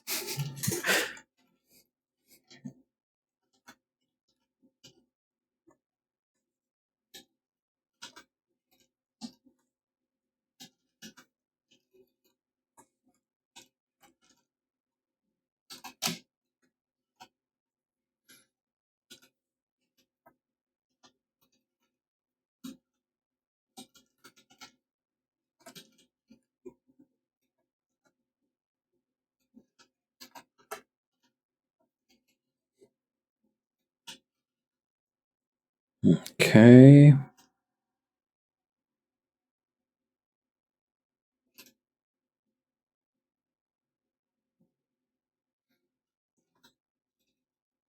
It looks like the normal piercings. Well, I say normal. The horn and wing piercings are not made of the same metal, but I'm going to give them the same color just because it's easier now to render light through that.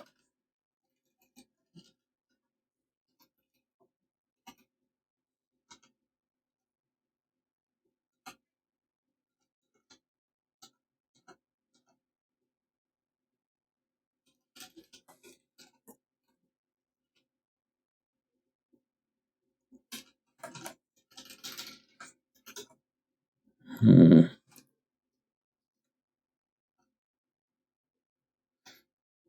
Might go for a deeper red on the tail.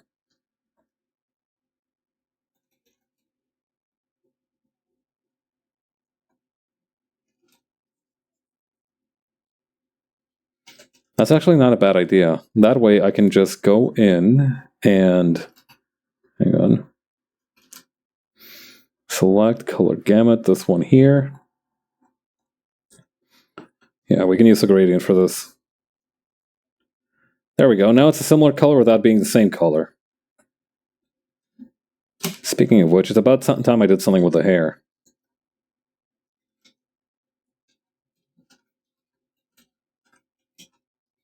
So I was actually thinking instead of using a darker color, I could use a lighter color, since the actual top of this one is almost leaning toward orange.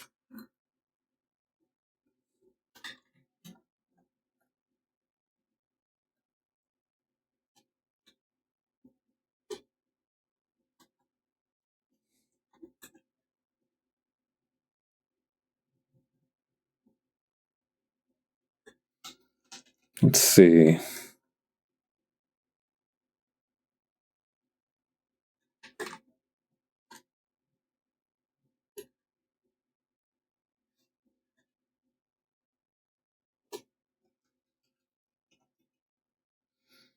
Yeah, this will work.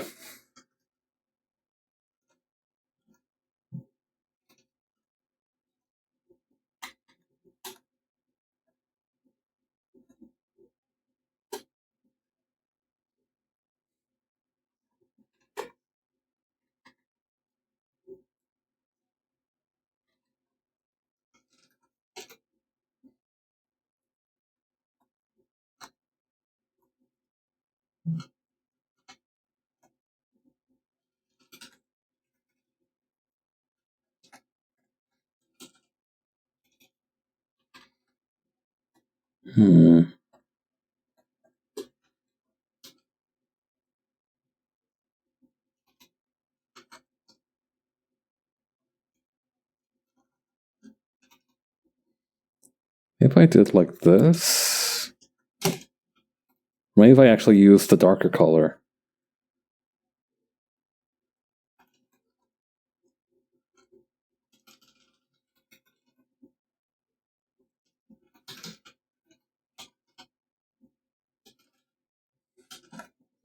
There's a little bit of gloss on it too. I might as well throw in a little bit there.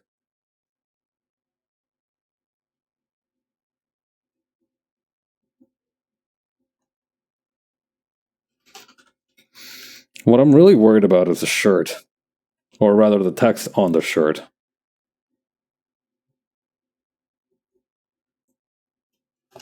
Oh well, I'm sure I'll figure out some kind of trick. Hoping I'll figure it out soon, though. I don't have a whole lot left to go before I have to tackle the shirt.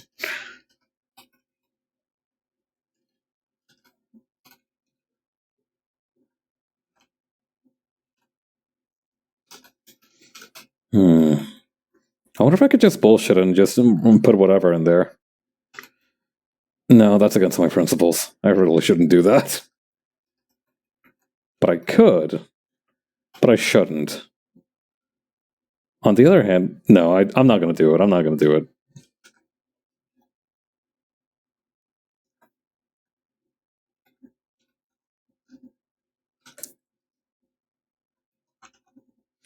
I think the wings are actually a different color, but this will do for now.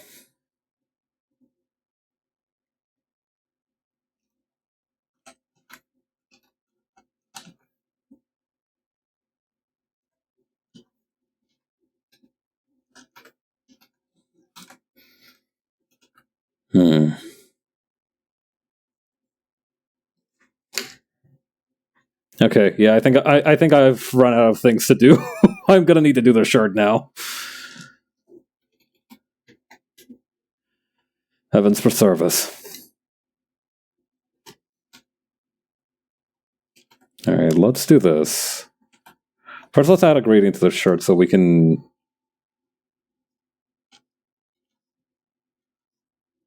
rest a little bit easier about it.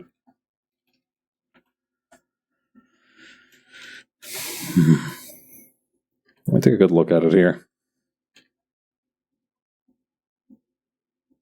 The good news is that I have a little gap here where I can just fit in the PNG of the shirt. That's going to be helpful for figuring out where to put everything.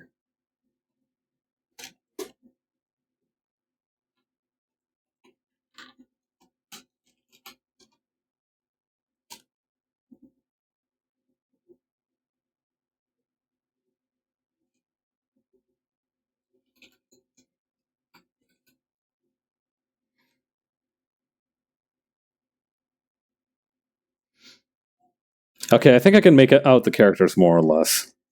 Yeah, when it's from this perspective, I can do it.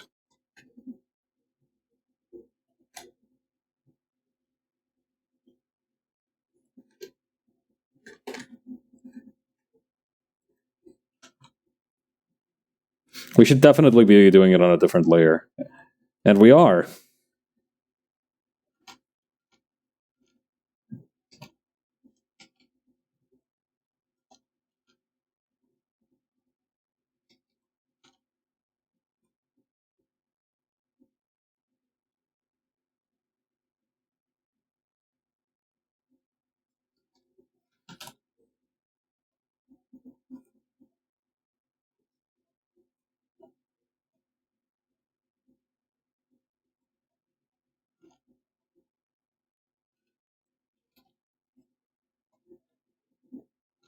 Okay, there's a Z.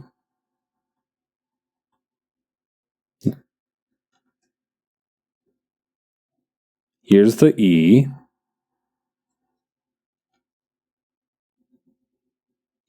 The N kind of curves in really sharply like this. Ditto the T.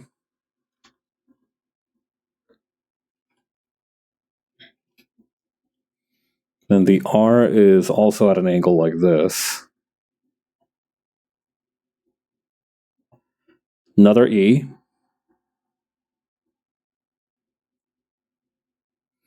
The Y.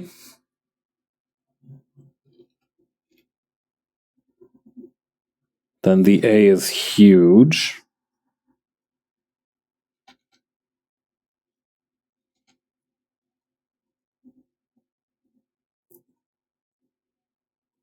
And then we get the other wing. Woo!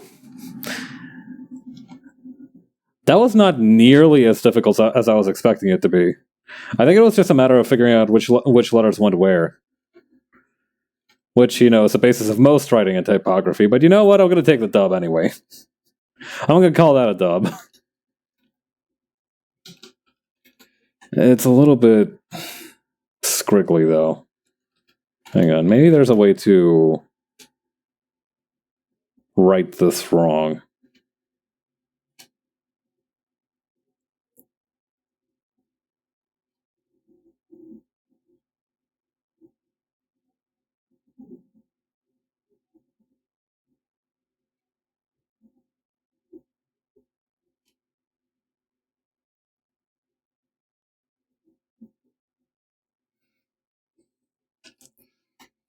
And then what we're going to do is we're going to just select the layer.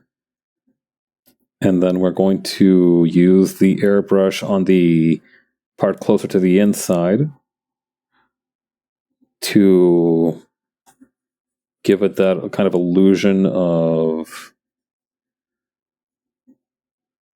depth. Hey, that's pretty good. I'll take that. Yeah. Right. The next part is that little like willowy effect, the blooming effect. I forgot the zipper. Forgot the zipper. I didn't forget the tail though. The tail is much more important than the zipper, and I forgot that too. You can get away with anything.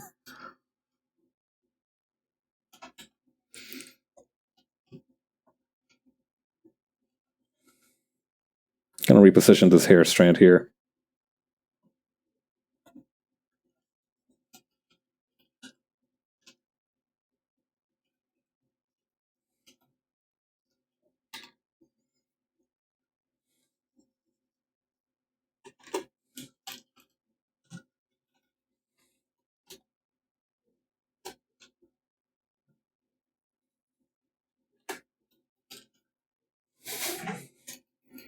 I think another thing I might want to do is just real quick grab that on the eyeliner and mess around with the color.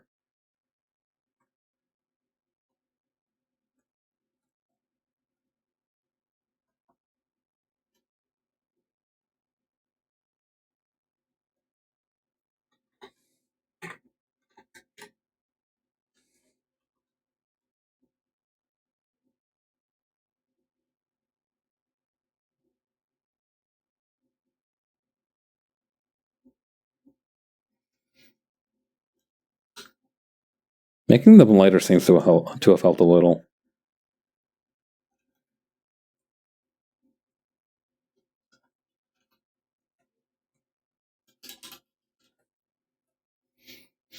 Okay, now we're ready to do the thingy with the color lines.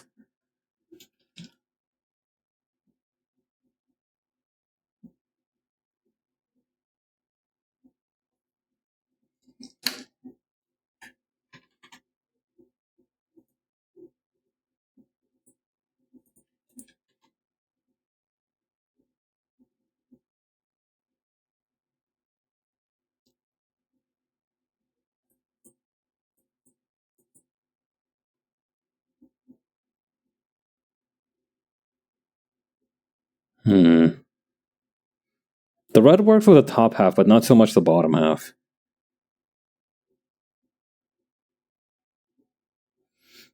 This one seems pretty good, though. Okay, yeah. Okay, so then the plan for this one was to grab a color similar to this. Just a little bit darker, maybe. For the mesh top.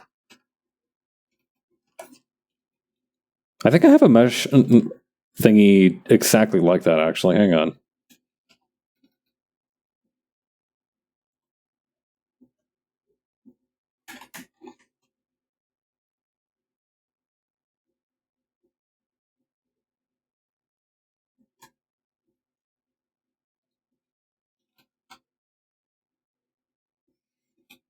Okay. It occurs to me that now that I've forgotten to add the cleavage for the most part, but it is what it is. I can add that in a minute. The rest of this stuff is more important, I think.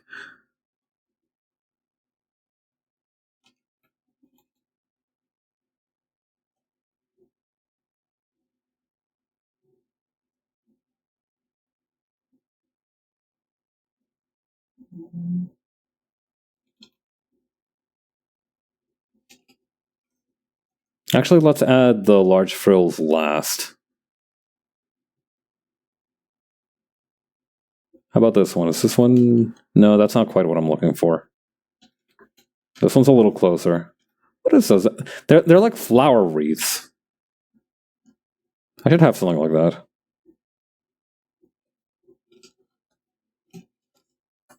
This is not a flower wreath. How about this one? No, that's kind of that's more like a Christmas one. This one? No, not quite. That's also a Christmas one. Christmas, Christmas, Christmas. This would have been useful for the tail. Actually, might still be able to mess around with the tail a little bit later, but not what we need right now. Okay, those are like diamond. This one might work. Hang on. I have like a bunch of patterns somewhere.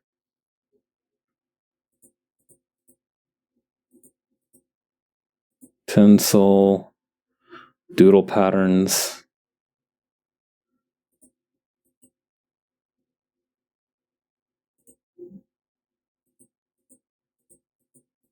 I've taken out most of these to add them to their own folders.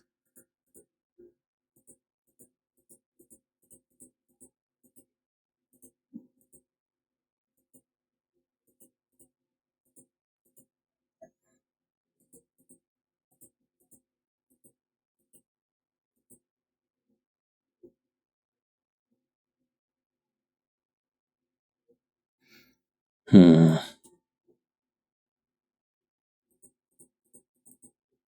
All right, here's what let's do. I'm going to say that this works, and we're gonna go with that. And nobody's gonna listen. Nobody talks, everybody walks.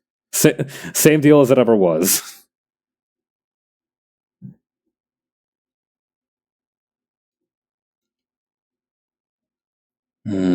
No, something about it is still not quite right.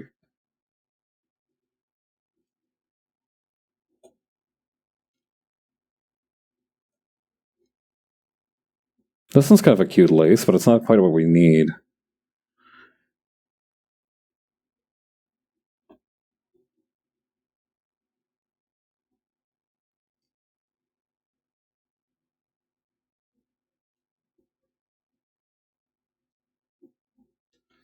Nope, that's not really working.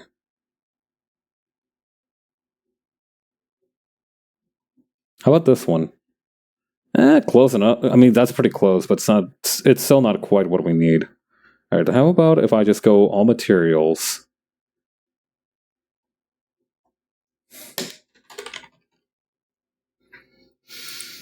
Hmm.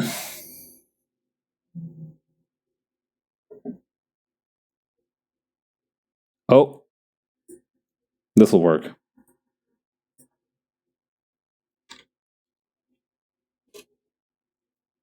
All right, let's see. Scale/rotate.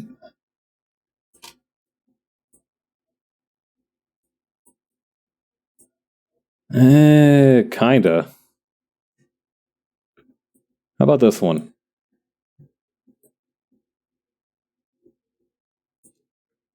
Getting warmer.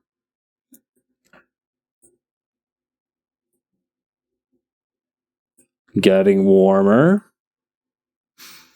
I feel kind of bad though. These make it look like she's like an old school wallpaper. Okay, this is about as good as we're gonna get, I think.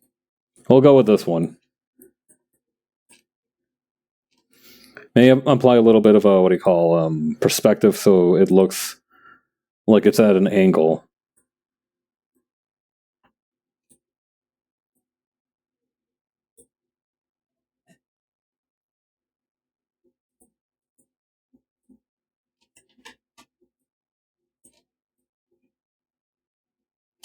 And then what we're gonna do, just to kind of maintain the momentum of that, is that we're gonna add a stroke. It's gonna be like a watercolor stroke. Hmm.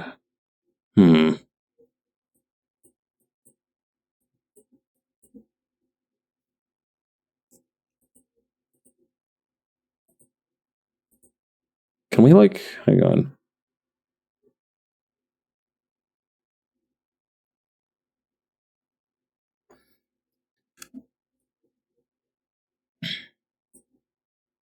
There has to be some kind of like color we can apply to this to make it not look so aggro. I think the color of the mesh on the back is also going to be it's also going to have an effect.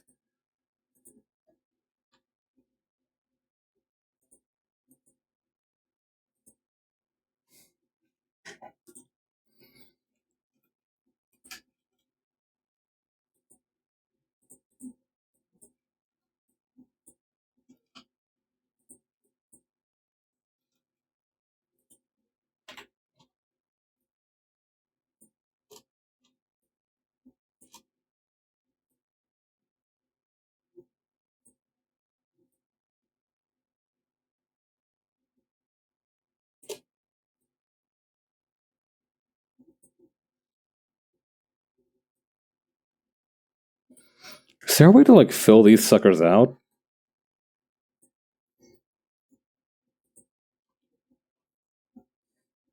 If I rasterize it, for example, and I were to say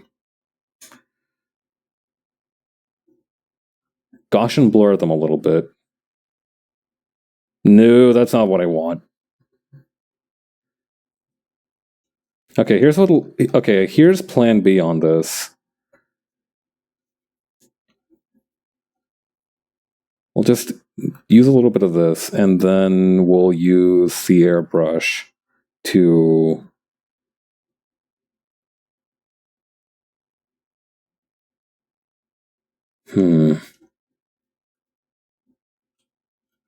No, that doesn't look right. Maybe if we use the the halftone might be it.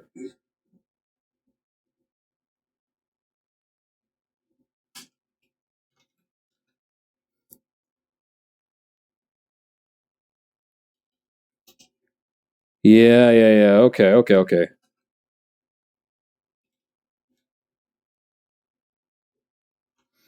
If that's the case, let's not... Yeah, okay. This is exactly what I needed.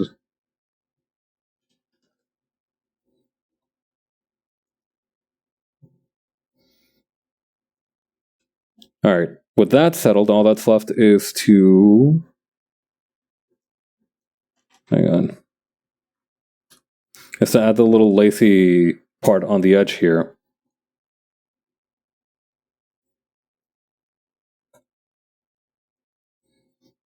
And that's easy enough. For that one, it was like the first one we saw. It was the lace pattern here.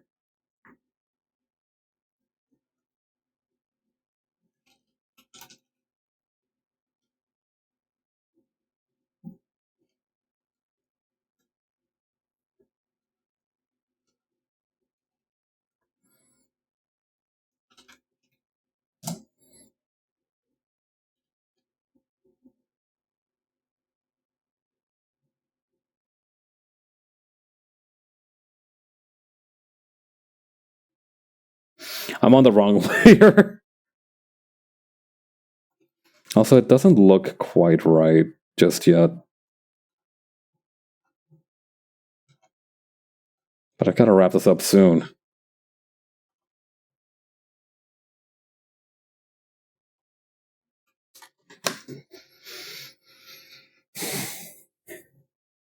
Multiply seems pretty nice.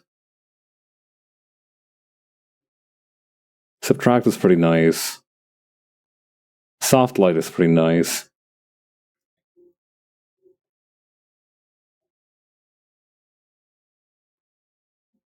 Let's go with multiply for now. Although what I might do as well is I might just lighten up the line thickness right here. Because right now it's a bit on the extreme side.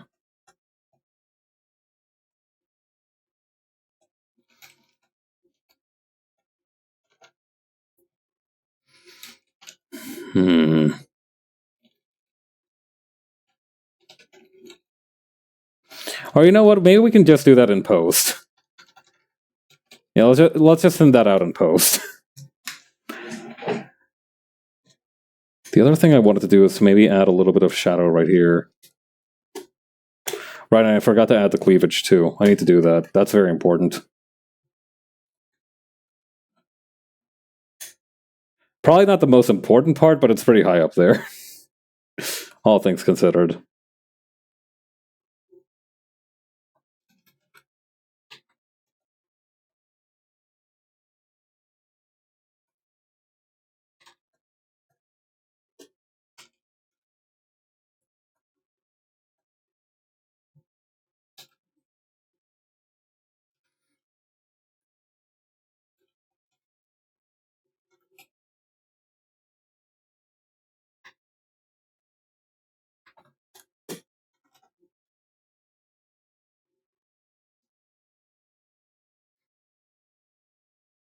What I might be able to do to skirt around having to mess around with the line width, I might be able to just grab the color here, just add a new layer, and then... Oh, right, it would have to go on top of the... Yeah, no, never mind, that's not going to happen. I mean, how long could it take to fix?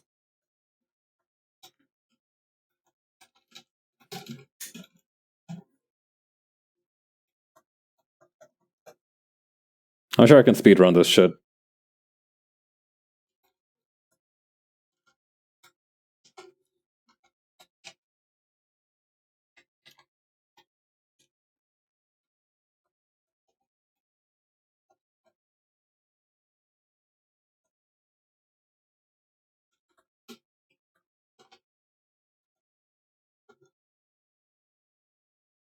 Something's wrong.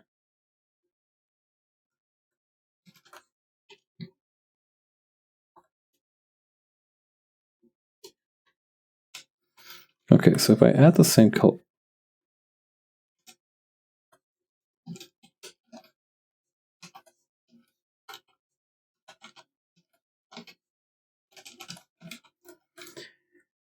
I don't know, something's weird about the color here. I think I applied a gradient here earlier, and that's what's screwing me over now. But even if that's the case, this is really weird. Yeah, I am just tired.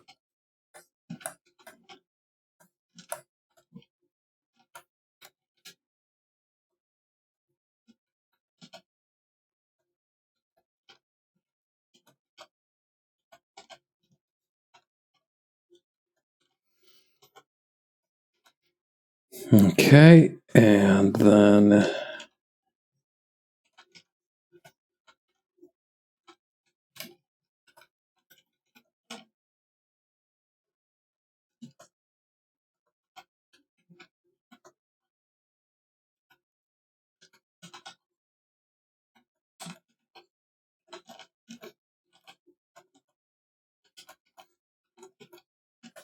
Right.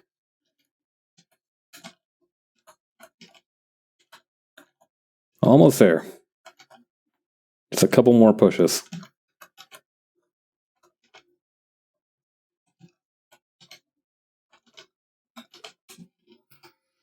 Okay, please, God, don't let this mess with the lace. We could probably just move that down a little bit and it'll work.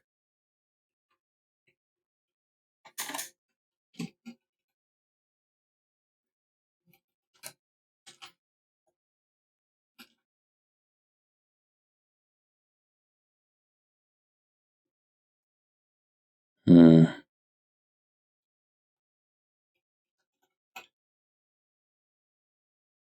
I want to do a little bit of soft erase around the mouth here. I also kind of want to try...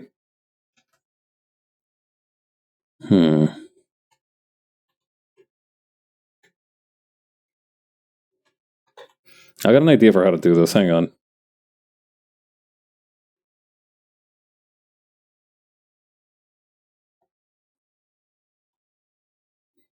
Okay, so we're going to use the gradient erase right here.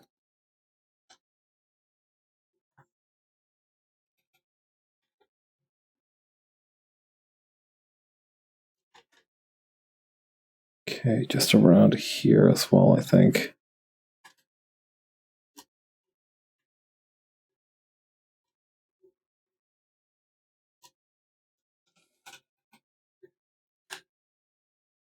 Just trying to exclude the choker here.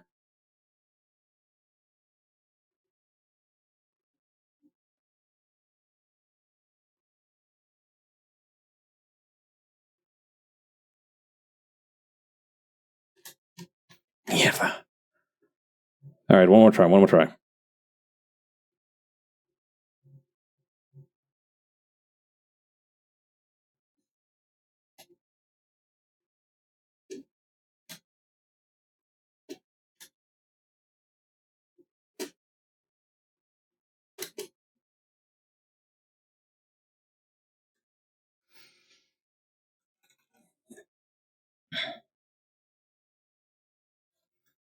All right. Then moving that one up again like this. So the goal for this is to just have a kind of sense of shading for everything.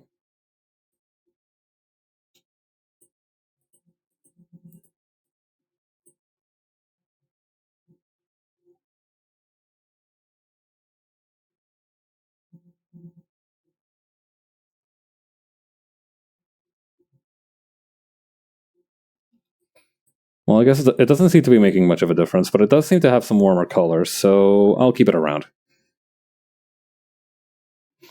What I might do, and I really should stop kind of adding to the soup here. Oh, that's kind of a cool effect without the line art. But yeah, what I kind of want to do as well is just work on the skin a little bit.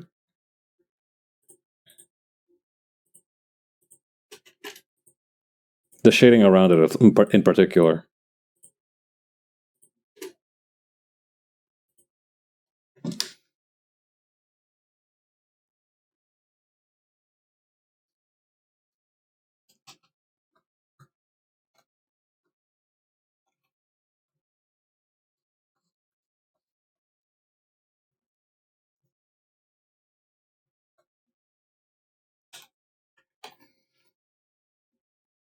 I was wondering if it'd be possible to mess around with the saturation of this a little bit.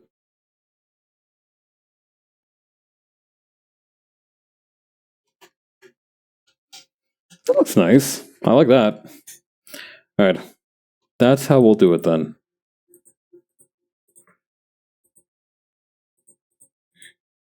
I was hoping we'd be able to get this through this one today. Like I said, I've been kind of looking forward to drawing this expression.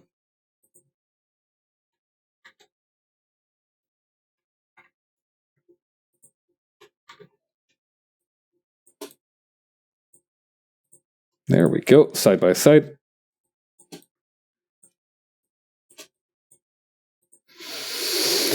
Alright, and that should do it for today. Thank you everybody who came by for the stream. I really appreciate it. I hope you have a great rest of your night, and yeah, have a good week. See you next Sunday. Later. Bye.